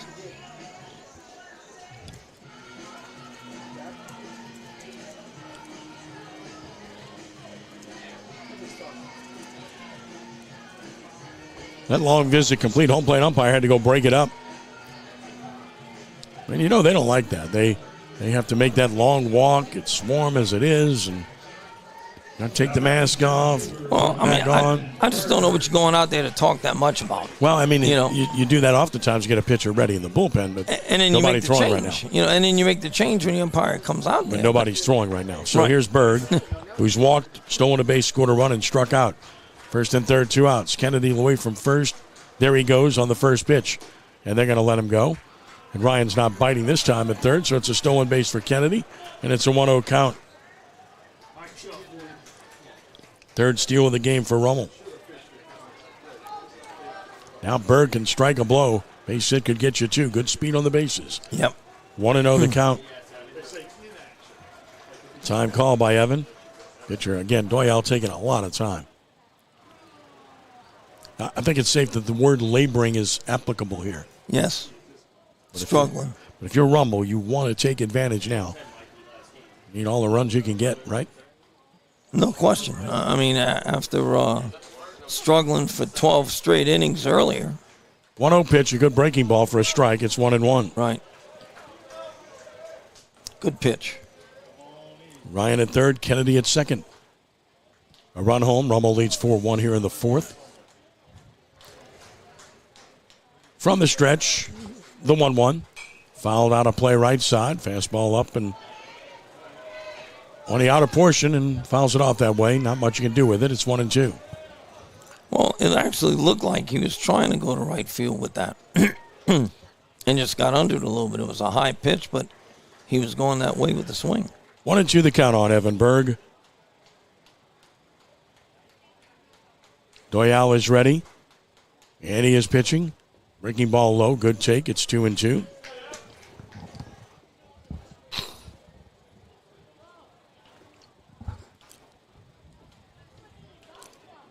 Two balls, 2 strikes, 2 on. And 2 outs.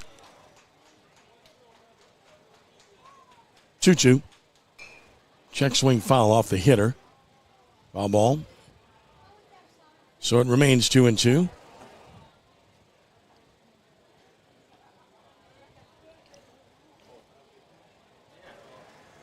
So we know that Catholic of Baton Rouge and John Curtis Christian are going to Sulphur. Who will join them? Either Acadiana or Northwood, either Rummel or Alexandria. 2-2 the count. Another pitch to Berg. Breaking ball beat on the ground to second. Should be an easy chance. Scott flips to first, inning over, so the threat ends. Rummel gets a run. Happens on a hit. No errors, 2 left. Rummel stranded 6 in 4 innings, but still lead this one 4-1 over Alexandria here at Mike Miley Stadium. So, Raiders able to get another run. Couldn't get the big hit to really open this one up, and Spedoni will go back to the mound. And he's doing a great job. Doing very well.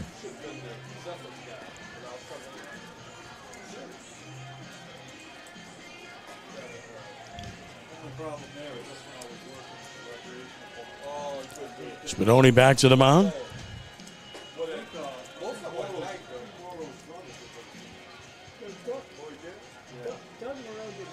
And here in the 5th inning, he'll be working to the 3-4-5 hitters, Eckstein, Thibodeau, and Ray Shaw.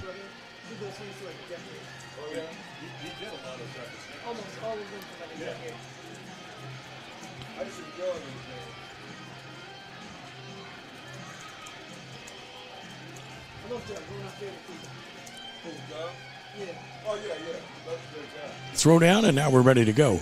Spedoni came in the second inning. He's worked 2 2/3 of scoreless baseball. He's thrown exceptional. He's given up just one hit. He hasn't walked anyone. Here's Eckstein. He's been hit by a pitch, and he lined into that double play with the bases loaded in the second, which turned out to be a huge play. Right, exactly. Very close play at second base. Went the Raiders' way on that one. First pitch on the way. Swinging a foul off the end of the bat by Eckstein. Keller continues to throw in the bullpen for Rummel. He's been up a lot in this game. Oh, he's ready. He's ready in an instant to be out there. 0-1, popped him up into right. Should be easy. Kennedy went back, now has to come way in. He makes the catch for out number 1. But he did that right. Your first step as an outfielder is back. You don't ever want to come in first. One gone for Grayson Thibodeau. He's grounded into a fielder's choice, and he has struck out swinging.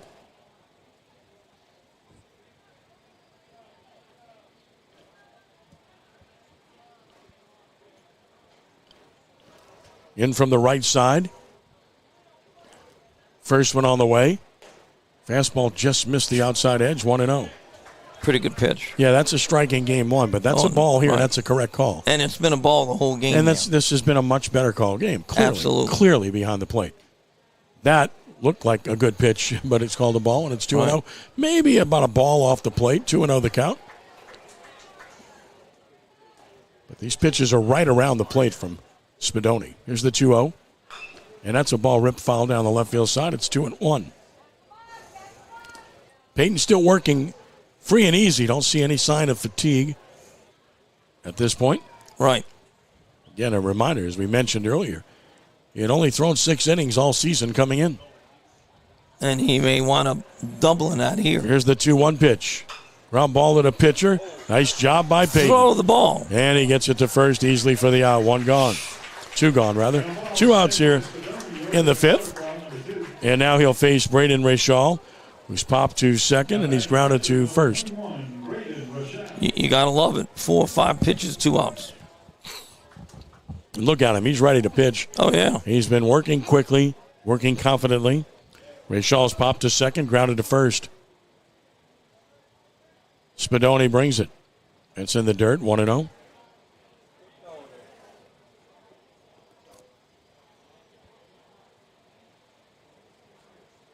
Peyton has thrown 40 pitches in relief of Williams. Little roller. Peyton goes to get it, gloves it, sets, guns, and it's safe, and the ball gets by, and that's a throwing error. Yep. So another mistake by the Rummel infield. That'll be the 3rd error of the game for Rummel.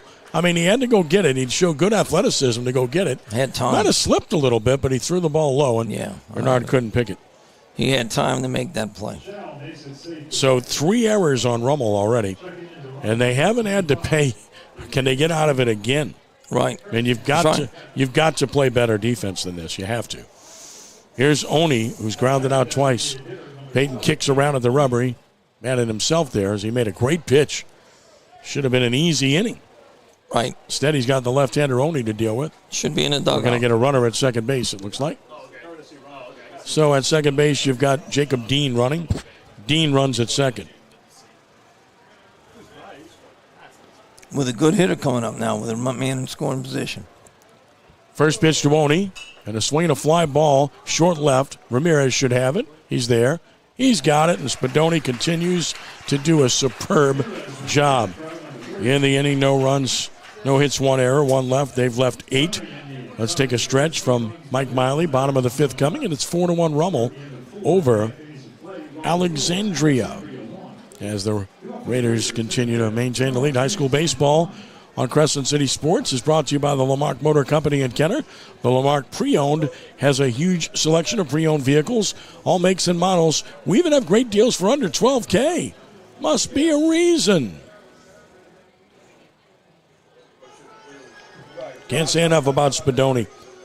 No. 3 2/3 shutout baseball in relief. Has been masterful in relief. I mean, you're down in the last game it's a must win. It's a do or die game. Your starter struggles and can only go an inning and a third. and you're inserted, and you come up this big, and now the Raider hitters will try to come up bigger. Well, it just shows you, I'm sure Coach Cazzo went on a gut feeling. A lot of times we do that. Well, maybe statistically this is not the guy that we need to go to, but I just have a feeling he's going to come through for me here. And I think many times that intuitive feeling or intuition just works for coaches, Well, we've watched Peyton, and I've seen him throw, and I watched him in a game toward the end of the season against Fisher, too, and right behind home plate. He's got good stuff. He's got pretty good velocity. Not great, but pretty good, and he's got good stuff. Yeah. His ball moves. It's pretty obvious that he has the ability.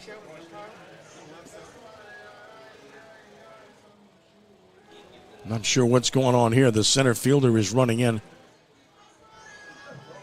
I'm not sure what, then the trainer's coming out, so I'm not sure what the problem is.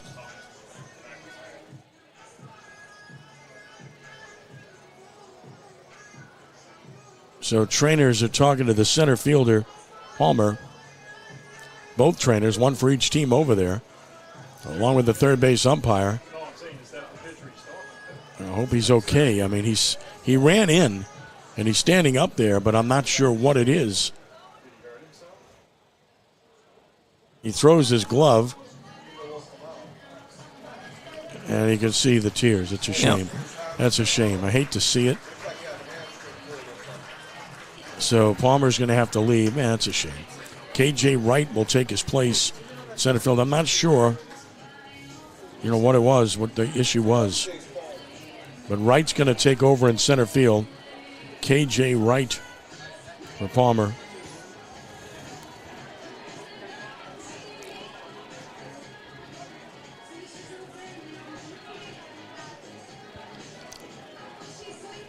Clearly, whatever it was, he just wasn't able to continue. He ran out to the field. Right. And then you see the trainer come out. Umpire walked down the line. And everybody ran that way. And Rummel's trainer, Mike Kreitzer, went over there, too, to check it out. Right. And he departs. And all the while, we wait.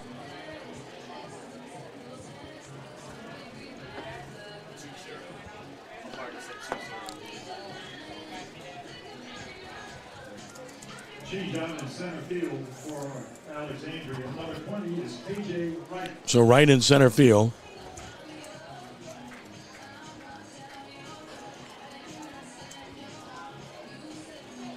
Palmer was very solid out in center field. He has done a superb job in these 3 games.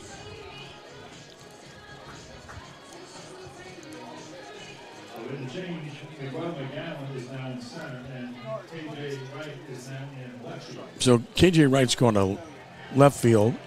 So they moved McGowan to center. McGowan to center and K.J. Wright in left. So again, McGowan center, K.J. Wright in left. And here's Gennard, the man of the hour. Aiden takes it up and in. Pitch number 80 from Doyle. Aiden had a 2-out, 2-run double in the first and a solo homer in the third. Swing and a miss, big swing. And the fastball came up empty. It's 1-1. And again, he's a dead pull hitter. I mean, we've said that over and over again. Right. The double was down the third base line. The home run was to left. About 15 feet fair. 1-1. There's a good breaking ball. Strike called. It's 1-2.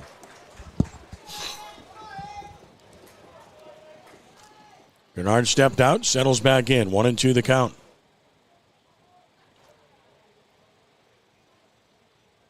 And another on the way from Doyle. Breaking ball struck him out looking. Good pitch, 1 out. Yep. Very good pitch. And now Gavin Nix, who's been hit by a pitch and grounded out. With 1 out, the batter is third baseman, number 6, Gavin Nix.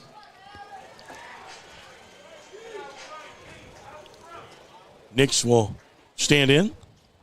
Again, coming back from that hamstring injury, they've really needed him. He hits it hard off the pitcher to third, right to the third baseman. Throws safe. That's a base hit for Nix. Well, let's hope Doyle's all right. He's limping around. That ball hit him solidly. on that ankle. Yeah, man, that ball was smoked.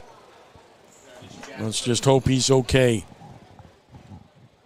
You already lost one player coming out of the game here.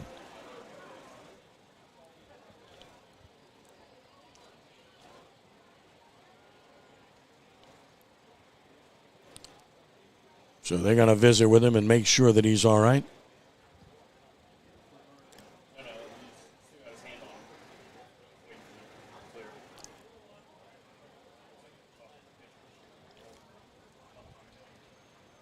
Knicks singles.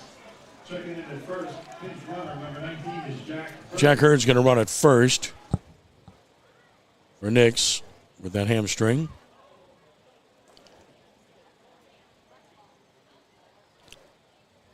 He's trying to walk it off, Kenny. I mean, he's been walking, but he's still limping. Right. And they didn't have anyone warming up. Well, if it's an injury, they can come onto the mound and take as many pitches as they want. Exactly. That's my point. You'd have to have somebody come in and have a long time to get ready. Right. If he cannot continue here.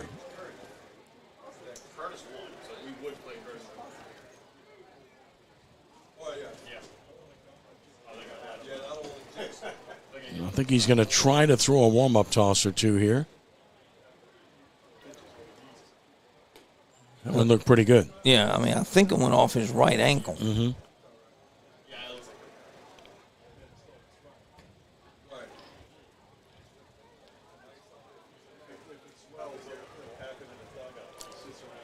Yeah, his warm-up tosses look pretty good. I think he'll be able to continue on based on appearances here. Tough kid. They've been bringing me to the hospital. I hear you, man.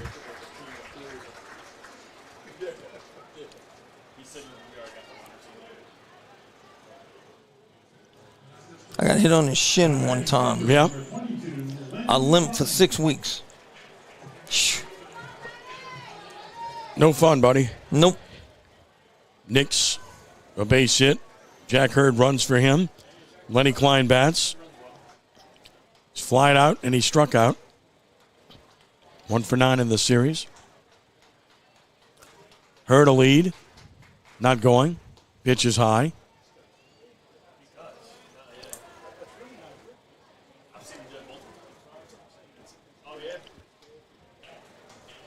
A ball and no strikes. Snap throw to first. Hurd dives back in.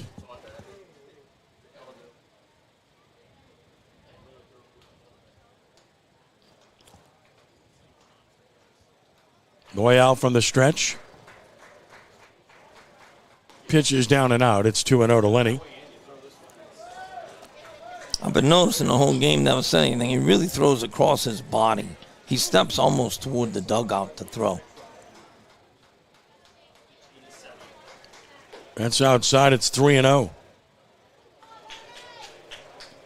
So 3 balls and no strikes.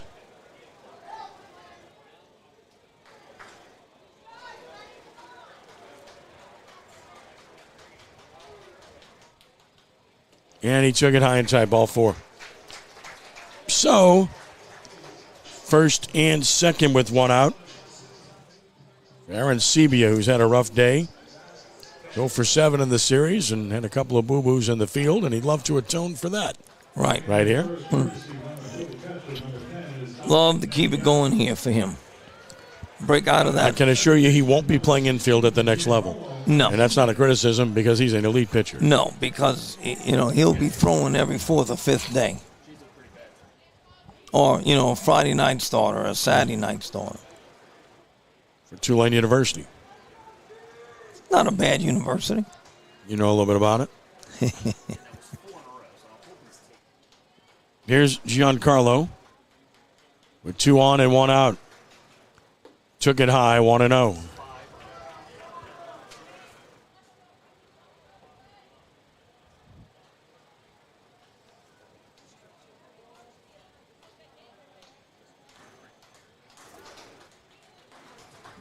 Loyal with a 1-0. Down a ball, 2-0. That's 6 straight balls since he got hit in the ankle. 2 balls and no strikes. 2 on and 1 out. And the 2-0 pitch, and a swing and a miss. Might have chased the ball.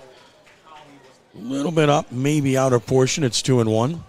Not much you're going to do with that pitch. No. I mean, it's nothing at all.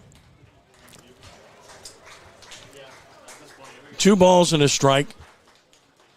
Here it comes. Swing a little looper toward right center field. Sinking right fielder. Run won't get it. Gets a hit. They have a play at second. The throw. Oh, he didn't throw to second base. Threw the ball through. Runner's coming to the plate. He is safe. Runner for third. He's going to be out by a mile. Where are you going? Right. Where are you going? I mean, you have a chance at a big inning and you run into an out by a mile. Right. That's a courtesy runner, Mendieta. Okay. So it's 5-1. I mean, this team's made quite a few mistakes, but they've pitched so well it hasn't mattered. That's right. That's what has overcome their mistakes. And I think that outfielder was trying to throw at second. It was just a terrible throw. No RBI. The throw created the run. An error on the right fielder. So it's 5-1. But now there's 2 outs because of the runner lost on the bases. Here's Smith, who's 1 for 2 with a single. That's just silliness right there. Ball's in front of you. You got to be able to see that you can't get there. Fouled at 0-1. I mean, he was up by 25 feet.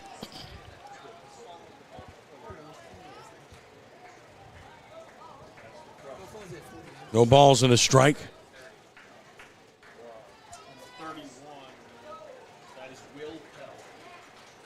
Checking in at first, pinch runner, number 31 is Will Pell. Will Pell runs at first base. No balls and a strike. 5-1 game.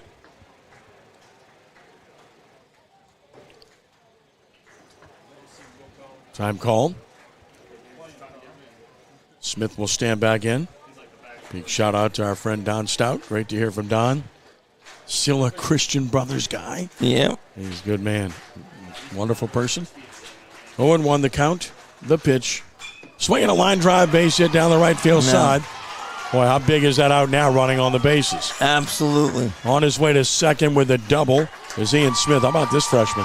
What a future he has. No question. Goodness gracious. That's good without hitting. that out on the bases, this game would almost be salted away. But Yep. can't take it back. Yep. Now you go to the top of the order, and hopefully he can come through here and pick up 2 more runs for the Raiders.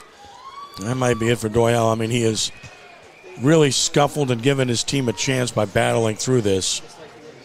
Ramirez will bat. We're going to get a change, I do believe.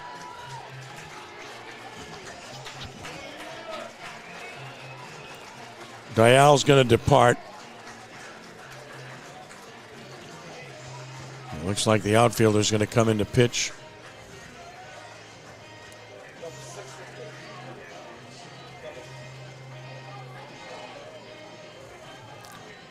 So that's going to be Matthew Crenshaw. Crenshaw will come in to pitch. So Crenshaw, who was in right field, is now the pitcher. Royale gets a hand as he departs after 4 2/3.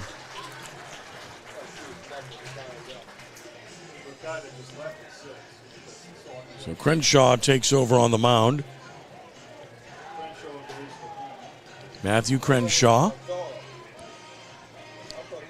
made 11 appearances. He's 1-1 with a 3.32 run average. He has 2 saves, 25 1/3 innings, 25 hits, 20 runs, and 12 earned. 18 walks and 21 strikeouts. He's hit 2 batters. Left-hander Crenshaw taking over here.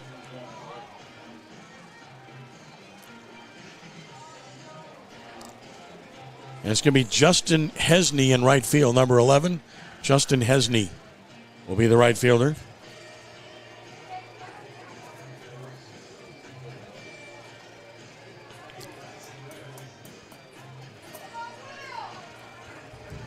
Well, Ian Smith with a double. How about that young man? He's a freshman. He's a good-looking player, man. Really like Ian. We talked about the freshman last game for Jack Lee. For Alexandria. Mm-hmm. That young man right here just hit the ball. He's showing me a lot of things. When did Frankie settle on him for a ninth hole hitter? Well, a few games ago. A few opportunities. Yeah. But he had a hit in the base. He had a base hit, a walk in game one. He singled and doubled in this game. Yep. I think he solidified that spot today. Would think so. So here's Ramirez. He's walked twice, stolen a base, scored a run. He's 0 for 1 at second and third. 2 outs with a run home. And Ruben will stand in. Going to work for the full windup, Crenshaw. And he delivers a strike. It's 0-1.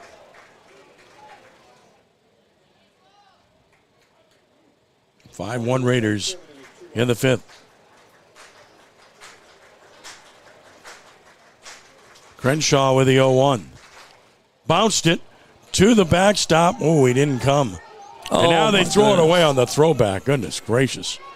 Talk about throwing the ball around. You got a courtesy runner, and he decided not to come.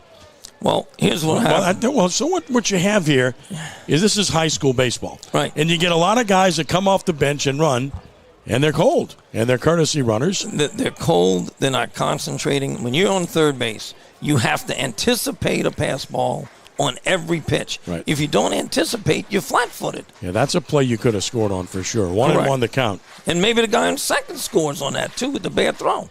Ground ball left side, doesn't matter. Ruben singles. 1 run is home. Second runner for the plate. He scores. Ruben's gone to second on a throw through. It's a 2-run single, and the Raiders open it up to 7-1. MVP of the league shows you why. Ramirez singles home both runs. Ramirez picks up 2 RBIs with a single. Now batting shortstop, number 2. Raiders lead at 7-1. Mikey Ryan tries to add some more. The runs are charged to Doyle.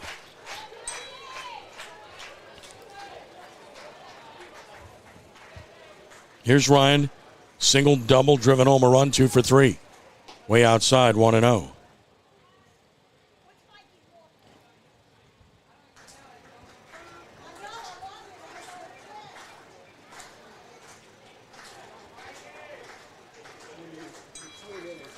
Want to know the count? Stretch pitch. Hard hit ball up the middle. That's a base hit. That's going to score Ramirez.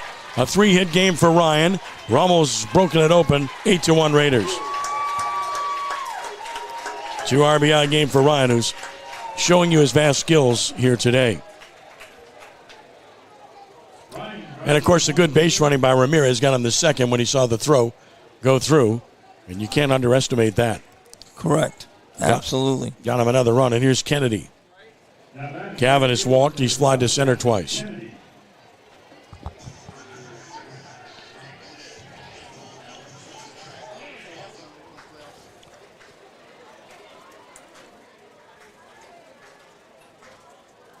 Gavin takes a strike. It's 0-1. Pretty good curveball right there. I mean, it knee buckled him.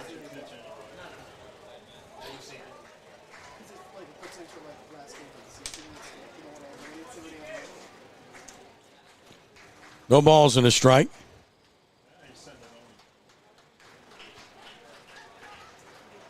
Look out. Lollipop breaking ball didn't break. It's 1-1. Well, he's not hitting that pitch, that's for sure. It's awful hard to turn on one behind you.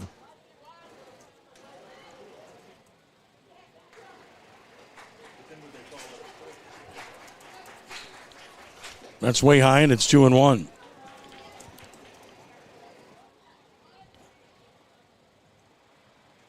Eight to 1 Raiders here in the bottom of the fifth inning.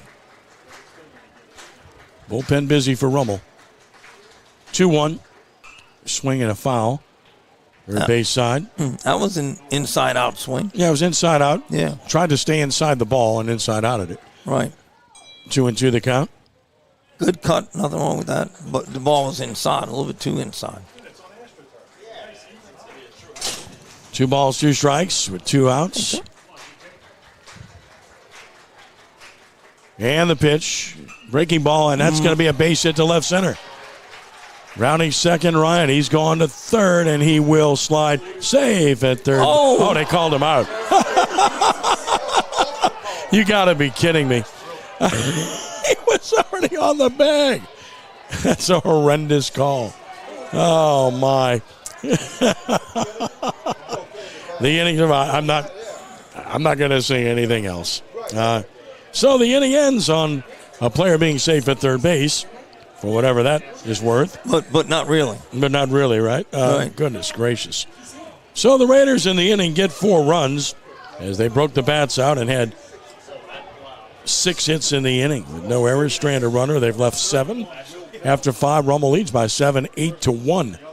I mean, you laugh about it now, but you never know about having enough runs, right? No, well, that's the whole point. You know, I mean, you lost 2 runners on the bases in that inning. That's right. Ran into an out on a bad base running play, and then just now, a good base running play. Ryan gets safely into third, and he called him out. I mean, you know, he stood up and was brushing himself off when the guy tagged him. He'd already gotten to the bag with the slide and was standing up, and, okay, I'm going to run down the line and call him out. Yeah. Why not? Oh, my goodness. I'm looking at the replay. Not even It's not close. even close. Huh? Not even close. Not even close on the replay, so. Holy cow.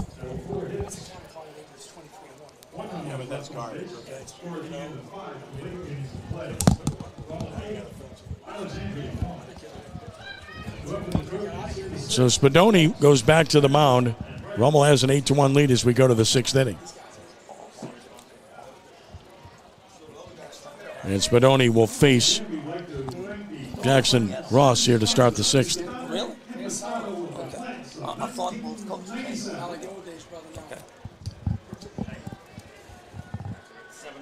Now that is shortstop number 1, Jackson Ross. Here's Ross.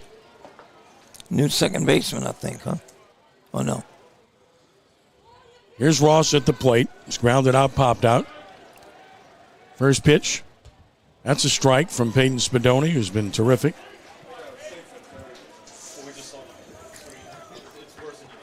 No balls and a strike. And another. Breaking ball dips down and out.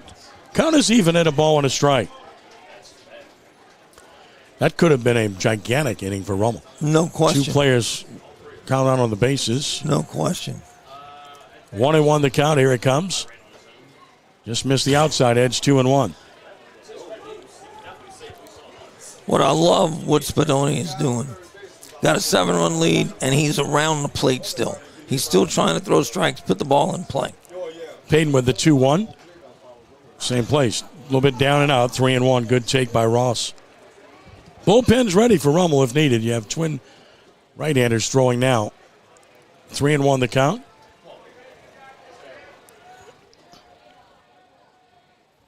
And a chopper foul. It's 3-2. Right now, you're counting out. You need 6 more. That's right. To advance. You're not worried about runs, runners, anything. You're worried about outs. Trading outs for runs. 3 balls and 2 strikes on Ross. Here it comes. And ball 4, so walk the leadoff man. That's the first walk Peyton's issued. He's had great command. Again, a few of those pitches in that at-bat were close.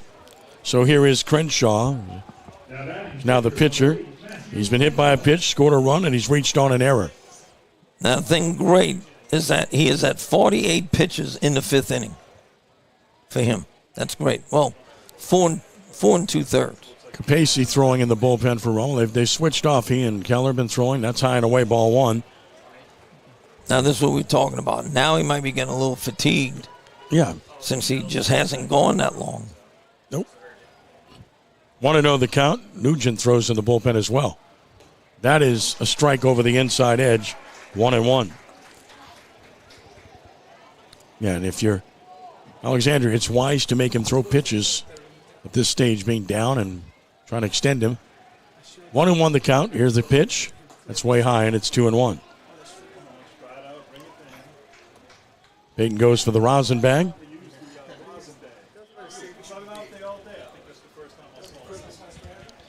Two balls and a strike. Here it comes. Foul back, and it's 2-2. The 2 balls, 2 strikes. Runner first, nobody out. 8-1 Rummel, top of the 6th inning.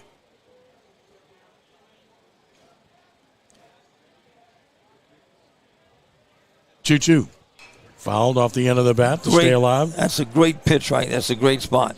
That's a great job of hitting. Absolutely, and good job of fighting off a pitch. That wasn't a good pitch. Nothing he could do with that but foul it off, and he did to protect to see another pitch on 2-2. And the next one. Chopper foul, first base side. Good at bat by Crenshaw. We'll see a seventh pitch from Spedoni.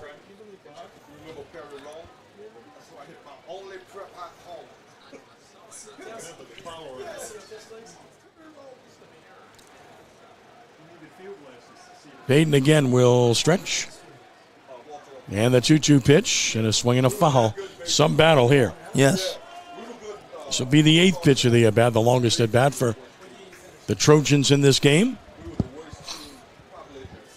Great job of throwing strikes. Great job of fighting pitches off. Great battle. Keller warms up in the bullpen again for Rummel. He's thrown several times down there. Here's the 2-2. Roller toward first. Another foul ball. So we'll see a ninth pitch in the at-bat. Spedoni keeps pumping strikes. Crenshaw keeps fouling pitches. Payton wants a new ball. Got it. You always want to try and save the one with the cut in it. Raiders have scored in every inning but the second. Lead 8-1 in the sixth. Another 2-2. And another foul ball. Out of play. We'll see the 10th pitch of the at-bat. I used to hate guys like this, making me throw 10, 11, 12 pitches in an at-bat.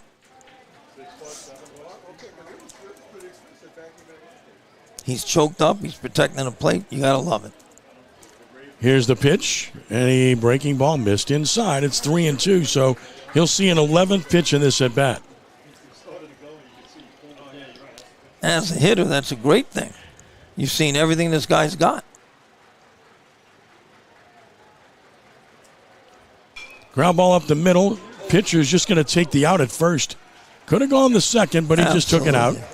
Just took it out. One out. Can't argue with it. His momentum was carrying him a little bit that way. So instead of having to wheel and deal and maybe throw it away, just give me the out. Give me the out. You train outs for bases and outs for runs. Yeah, no problem with that. Doesn't matter. No. 5 more outs to get. KJ Wright will bat. He's walked and singled.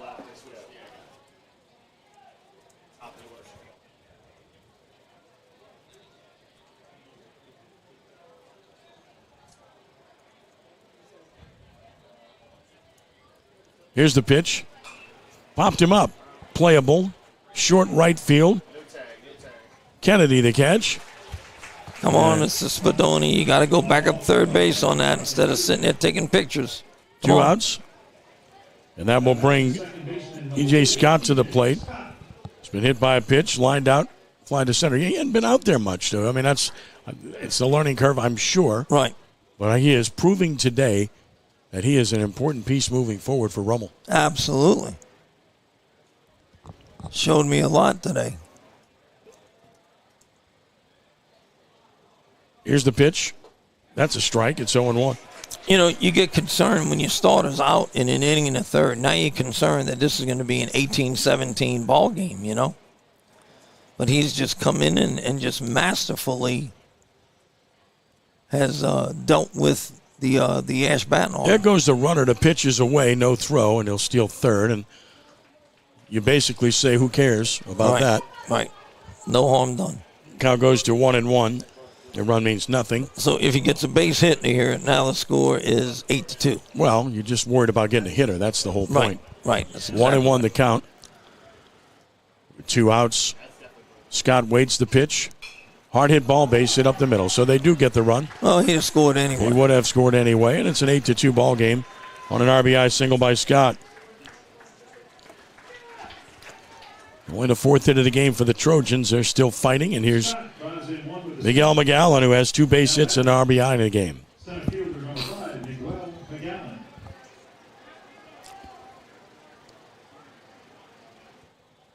Here's McGowan.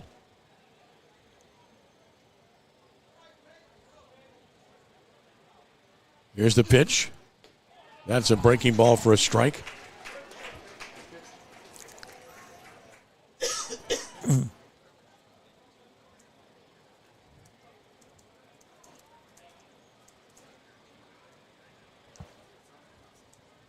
Here it is, and a swing and a fly ball to right.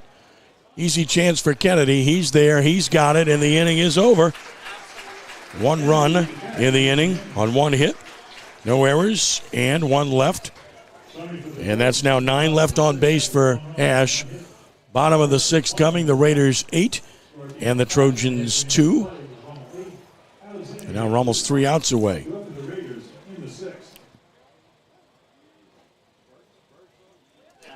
Raiders will send Berg, Gennard, and Nix to the plate.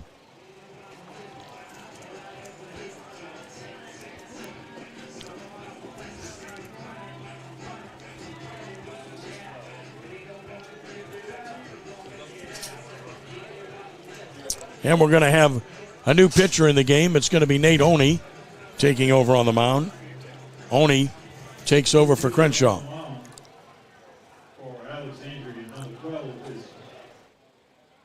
Did Oney finish last night's game? He got the save in the game yesterday that you saw. Right. He did indeed. Came in and it looked like he was throwing 100 miles an hour after facing Mr. Eskew. Yeah.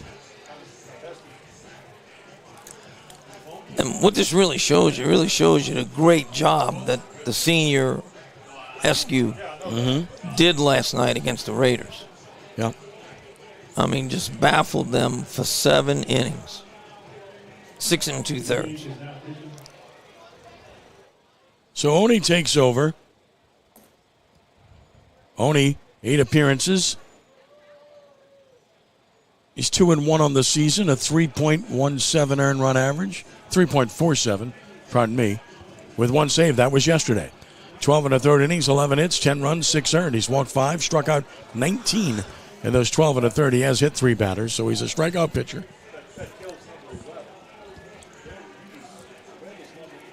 And he'll be facing Berg when play resumes here in the bottom of the 6th.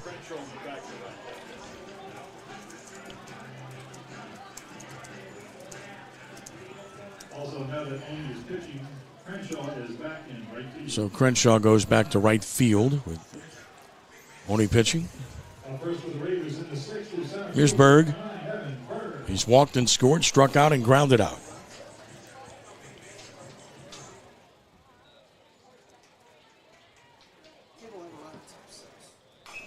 Swinging a foul by Evan. He's mad at himself.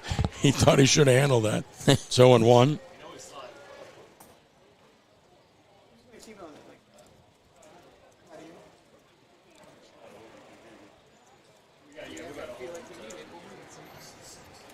Oh, 1. Slides down and in, and it's 1-1 to Berg. He certainly did turn on that first pitch. Woo. Breaking ball Nice is a strike pitch. called. It's 1-2. Pretty breaking pitch there. Raiders have banged out 11 hits after banging out 10 in the first game. They found their offense today. Down and out. 2-2. Right time to do so, right, Kenny? Well, no question. I mean, they had to do that today. It was an embarrassing, frustrating day for them yesterday. So, they had to, and I got news for you. The first 5 innings today was frustrating. 2-2 swung on and missed. He struck him out for out number 1. Good breaking pitch. We're gonna send Kenny down at the end of this half inning to go talk to Coach Cazzo and talk to our star of the game. So, I don't know. Aiden Gennard's doubled and homered in this game. Mikey Ryan's got 3 hits, 2 RBIs. Take your pick. Okay. Gennard or Ryan?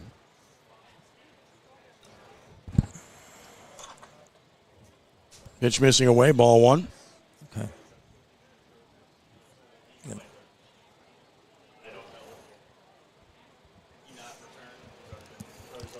1-0. That's a strike. It's 1-1. Of course, we'll get you guys to face the camera, both of you. And y'all wave at me when you want me to we'll go. let you know. 1-1 the count. Sounds good. 1-1 the count on Aiden Gennard, who Kenny might be speaking to here shortly. He's homered and doubled and driven in 3 in this game. And he had 2 hits in game 1 today, and he gets hit by pitch. So he's got a big day going. He was 2 for 4 with runs scored in game 1, 2 for 3 with a homer and a double and 3 RBIs in this one. And he trots to first, hit by a pitch with 1 out. And we're going to get a pinch hitter for Rummel. It's going to be Andrew Hassinger's going to hit. So Hassinger will get the at-bat. Andrew is 1 for 2 on the season, and he has 3 RBI. A sophomore hitting for Knicks.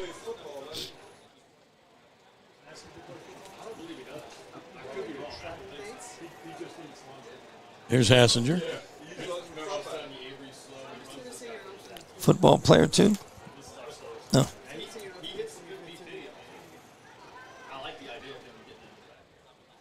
Stands in from the right side.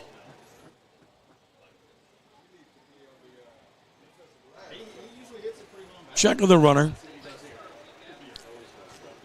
Long look in the pitch. Down and out.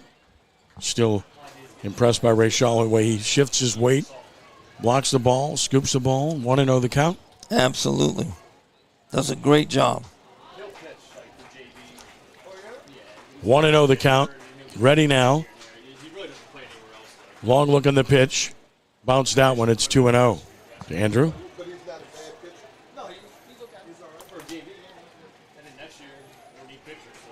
Two balls and no strikes. 8-2 Rummel, bottom of the 6th, 3 outs away from advancing to Sulphur to play John Curtis Christian. 2-0, swing and a miss at a breaking ball. Opened up early, came up empty, it's 2-1. Yep, trying to hit it out of here. Be patient, let the ball travel. 2 balls and a strike. Another. That is a strike over the inside edge, and it's 2-2.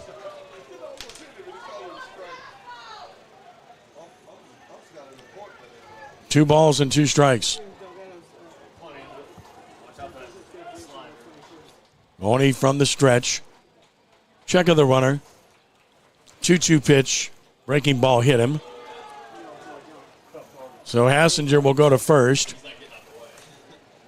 So back-to-back hit batters. And 2 on, 1 out.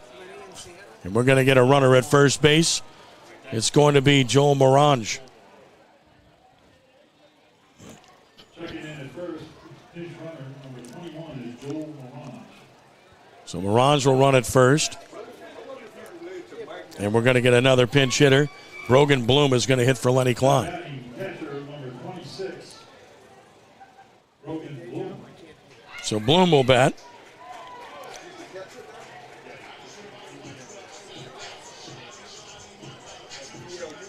Brogan's had quite a bit of playing time this year. Behind the plate and as a DH. 222 hitter. No homers, 8 driven in. 2 on, 1 out for Brogan. He's a junior. And he takes just inside ball 1. It's not a bad pitch, though. It's a great pitch on the inside corner. Just missed a little bit.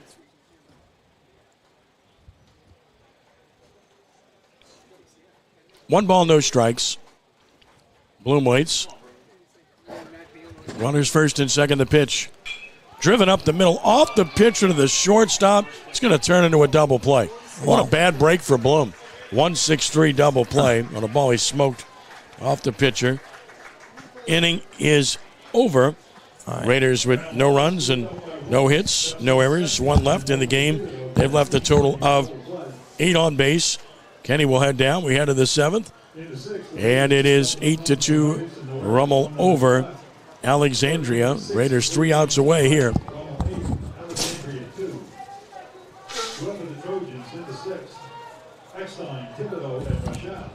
And in the 7th, it's going to be a new pitcher for Rummel as Coleman Capacey is going to take over for the Raiders. What a job by Peyton Spedoni here. Capacey to the mound. Spedoni with a brilliant performance here. 4 2/3 innings out of the bullpen. Gave up 1 run while he was out there. And he did it on just 3 hits. And Peyton walked just 1. And struck out 1. Just did a superb job. And we will get the win if Rummel can maintain this lead. Well deserved. So now Capacey trying to finish this out. 7 appearances, 5 out of the bullpen. Coleman's 3-0, a 4.54 earned run average, 1 save. 12 in the third innings, only 9 hits, 8 runs earned. The problem is 17 walks to go with 10 strikeouts. And we know the book on Coleman. Good arm, mid-80s, upper 80s fastball, but it's about control and being able to throw strikes. Jones College commit, Coleman Capacey. Trying to finish this off for Rummel and advance him to Sulphur with an 8-2 lead going to the 7th inning.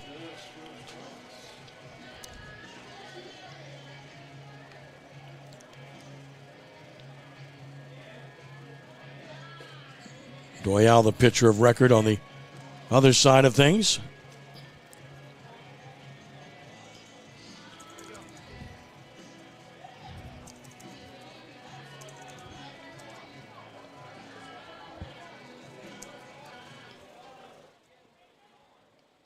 Here is Eckstein. Caden Eckstein has been hit by a pitch, lined into a double play, and he's flied to right.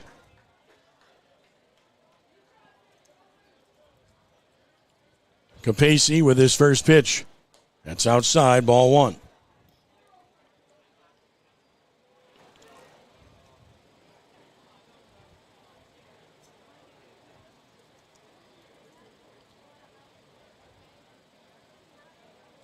One-0. That is low, so it's 2-0.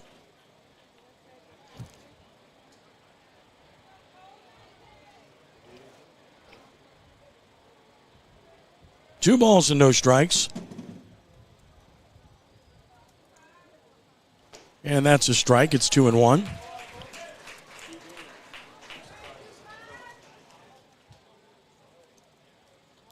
Two balls and 1 strike. 8-2 Rummel, top of the 7th. 3 outs to obtain. And a swing and a foul. It's 2-2.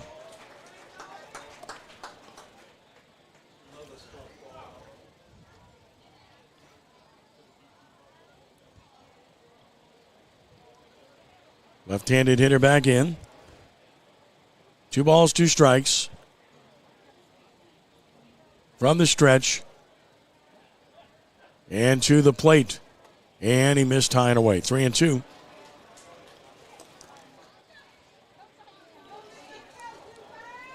Thibodeau and Rachel, or Thibodeau and Dean, we'll see who hits due to foul. 3-2 the count. Payoff pitch on the way. And struck him out looking. 1 out at the knees. 2 more outs to get. Grayson Thibodeau will bat. Grounded into a fielder's choice, struck out, and grounded out to the pitcher.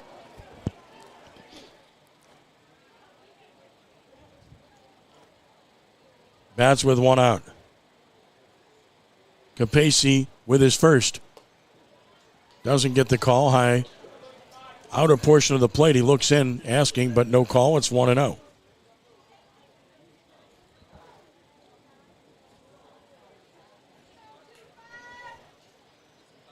The 1-0 pitch. Over, but I guess low. So these tight pitches are being called balls, and it's 2-0.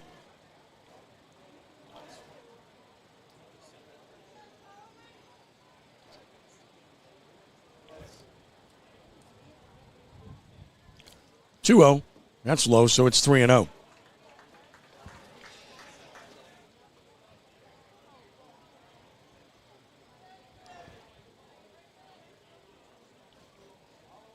Thibodeau will take a look at one here.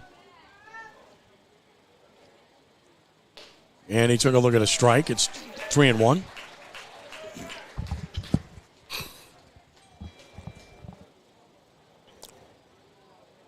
Three balls and a strike. Here's another. That's ball 4. So the 1-out walk issued here in the 7th. Ray Shaw will bat. Ray Shaw's 0 for 2, 0 for 3. He's reached on an error. Double play could end it. Ray Shaw in from the right side.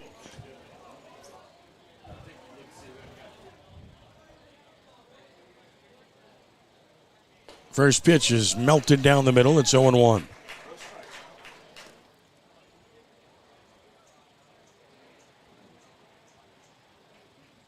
No balls and a strike.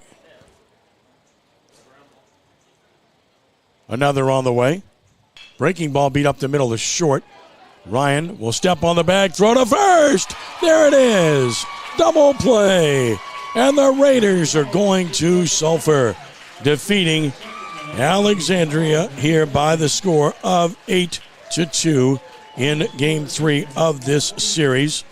And what a job by Rummel pitching in this series. I mean, you talk about terrific. It doesn't get much better than Rummel was able to do in this series on the mound. They were just awesome in performing here, winning this one by the score of 8-2 as Spedoni gets the final outs of the game.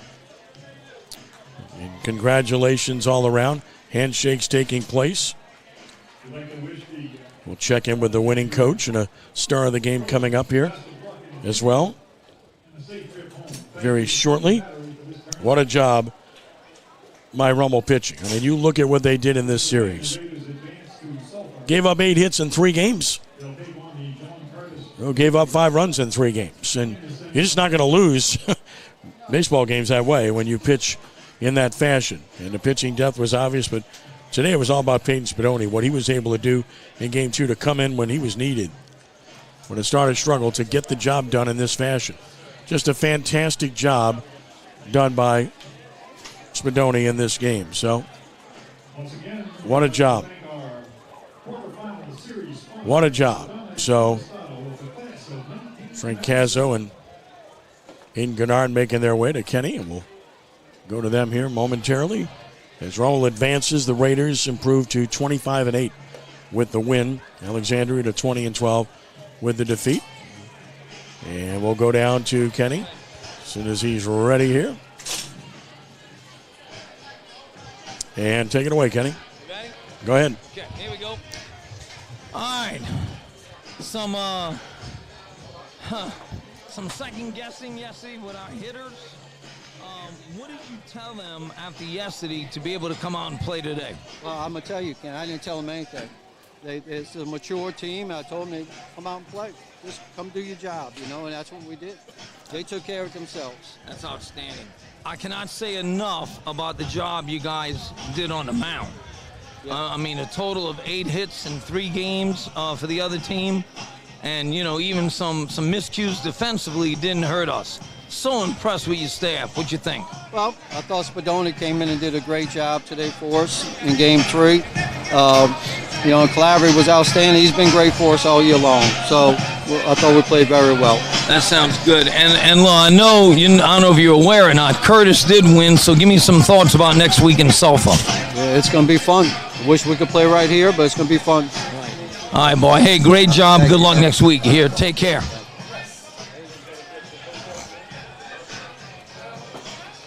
Mr. Aiden Gurdon, look, why don't we have a day today, huh? Goodness gracious. Yes, sir. I was just trying to help my team out and do my job and swing it for my team. Very good. What was the thoughts on yesterday after the ball game? Frustration? Yes. We knew we weren't in too much of a hole. We knew we were going to come back out here and score enough runs to win both of these ball games. Well, congratulations. Y'all are obviously very seasoned, and, I don't think anything really got y'all panicked. And, great job today, and, good luck next week. Now, y'all know you're playing Curtis. Good luck next week against the Patriots. Good ball game. Thank you. Thank you, Ken. All right, Kenny, thank you. Appreciate it, Kenny, for saying. Taking care of business. Aiden Gennard coming through in a big way. Home run, double, 3 RBIs in this game. A lot of heroes. Peyton Spedoni was terrific out of the bullpen in this game. 4 2/3 innings, 3 hits, 1 run as he picks up the win. Let's go over the totals of the game. It was Archbishop Rummel with 8 runs, 11 hits, 3 errors, 8 men left on base. And Alexandria with 2 runs, 4 hits, 1 error, 9 men left on base. The winning pitcher was Peyton Spedoni. He improves to 2-0. The loser, Clayton Doyal, and he drops to 2-1. The game took 2 hours and 15 minutes to complete, and the Raiders win it by the score of 8-2 after taking the game earlier today, 13-2, to force the third and deciding game. And it was obvious that the momentum carried over for Rummel as they proved they were the better team here and able to overcome the difficulty of losing a game yesterday. to Alexandria by the score of 1-0. Congratulations to the Trojans. A fine baseball program, outstanding coaching, Greg Briggs. Class act, conducted themselves in awesome fashion, played hard, and they had a good season here as they fall short here and end up 20-12 on the season. Raiders improved to 25-8, and Rummel now advances to Sulphur for a second consecutive year. Rummel a year ago reached the state championship game. Now they're going back to the semifinals, and the Raiders will play a very familiar foe in John Curtis Christian at 2 p.m. on Thursday in Sulphur at McMurray Park. Raiders were able to win both games from Curtis in the regular season. Patriots are tough as nails, and that's going to be a great series between two terrific teams, well-coached teams, and two coaches who have enormous respect for each other. And Frank Cazzo and Jeff Curtis, they have a great relationship, and there's no doubt that they are going to have fun renewing acquaintances in Sulphur. And, it's like Coach Cazzo said, it's a shame they can't play in Metairie or anywhere near here because of the locale of these two schools, but the rules are the rules, and they're going to go all the way to Sulphur to play this on Thursday at 2 p.m. And that's one side of the bracket. Catholic in the semifinals on the other side. They'll face the winner of Acadiana and Northwood in the other semifinals. So Rummel wins at 8-2 here. Kenny's made his way back up here to the booth, hopefully caught his breath. Kenny, final thoughts on this one? Well, you just cannot say enough about the way the Raiders were able to bounce back after yesterday. 21 hits today. And throughout the 3 games, the Raiders held them to, 8 hits. So, they were able to put it together. They overcame the frustration of yesterday, and they did a great job. I cannot say enough about what I thought the ASH did. They came out and they competed today, did a great job yesterday, and my hats are off to them. Nothing to hang their heads on. Amazing. I'll say it again. I think the whole series turned on a bunt by Gavin Kennedy. I mean, in a tie game, and he gets down a perfect bunt, reaches, ball gets away, and the game opened up at that point, and that's when Rummel was able to really take a deep breath and say, you know what, we got this. And then they were able to play great the rest of the way. So Raiders win 2 games today, 13-2 and 8-2 over Alexandria, advance to Sulphur with the victories. Kenny, it's been a pleasure. I hope you enjoyed it. Yes, sir. Absolutely. As usual, always good to work with you. I want to thank Chip Merritt and Matt Merritt. Do a tremendous job. We have tremendous appreciation for them and how professional they are. I want to thank everybody for watching, of course, and thank our sponsors for making it happen. Now, from Mike Miley Stadium in Metairie, we remind you that our finals today, Rummel 13-2 and 8-2 over Alexandria. Ken Trahan saying thank you for joining us and be a good sport. And God bless you one and all. Rounding third and heading home. So long.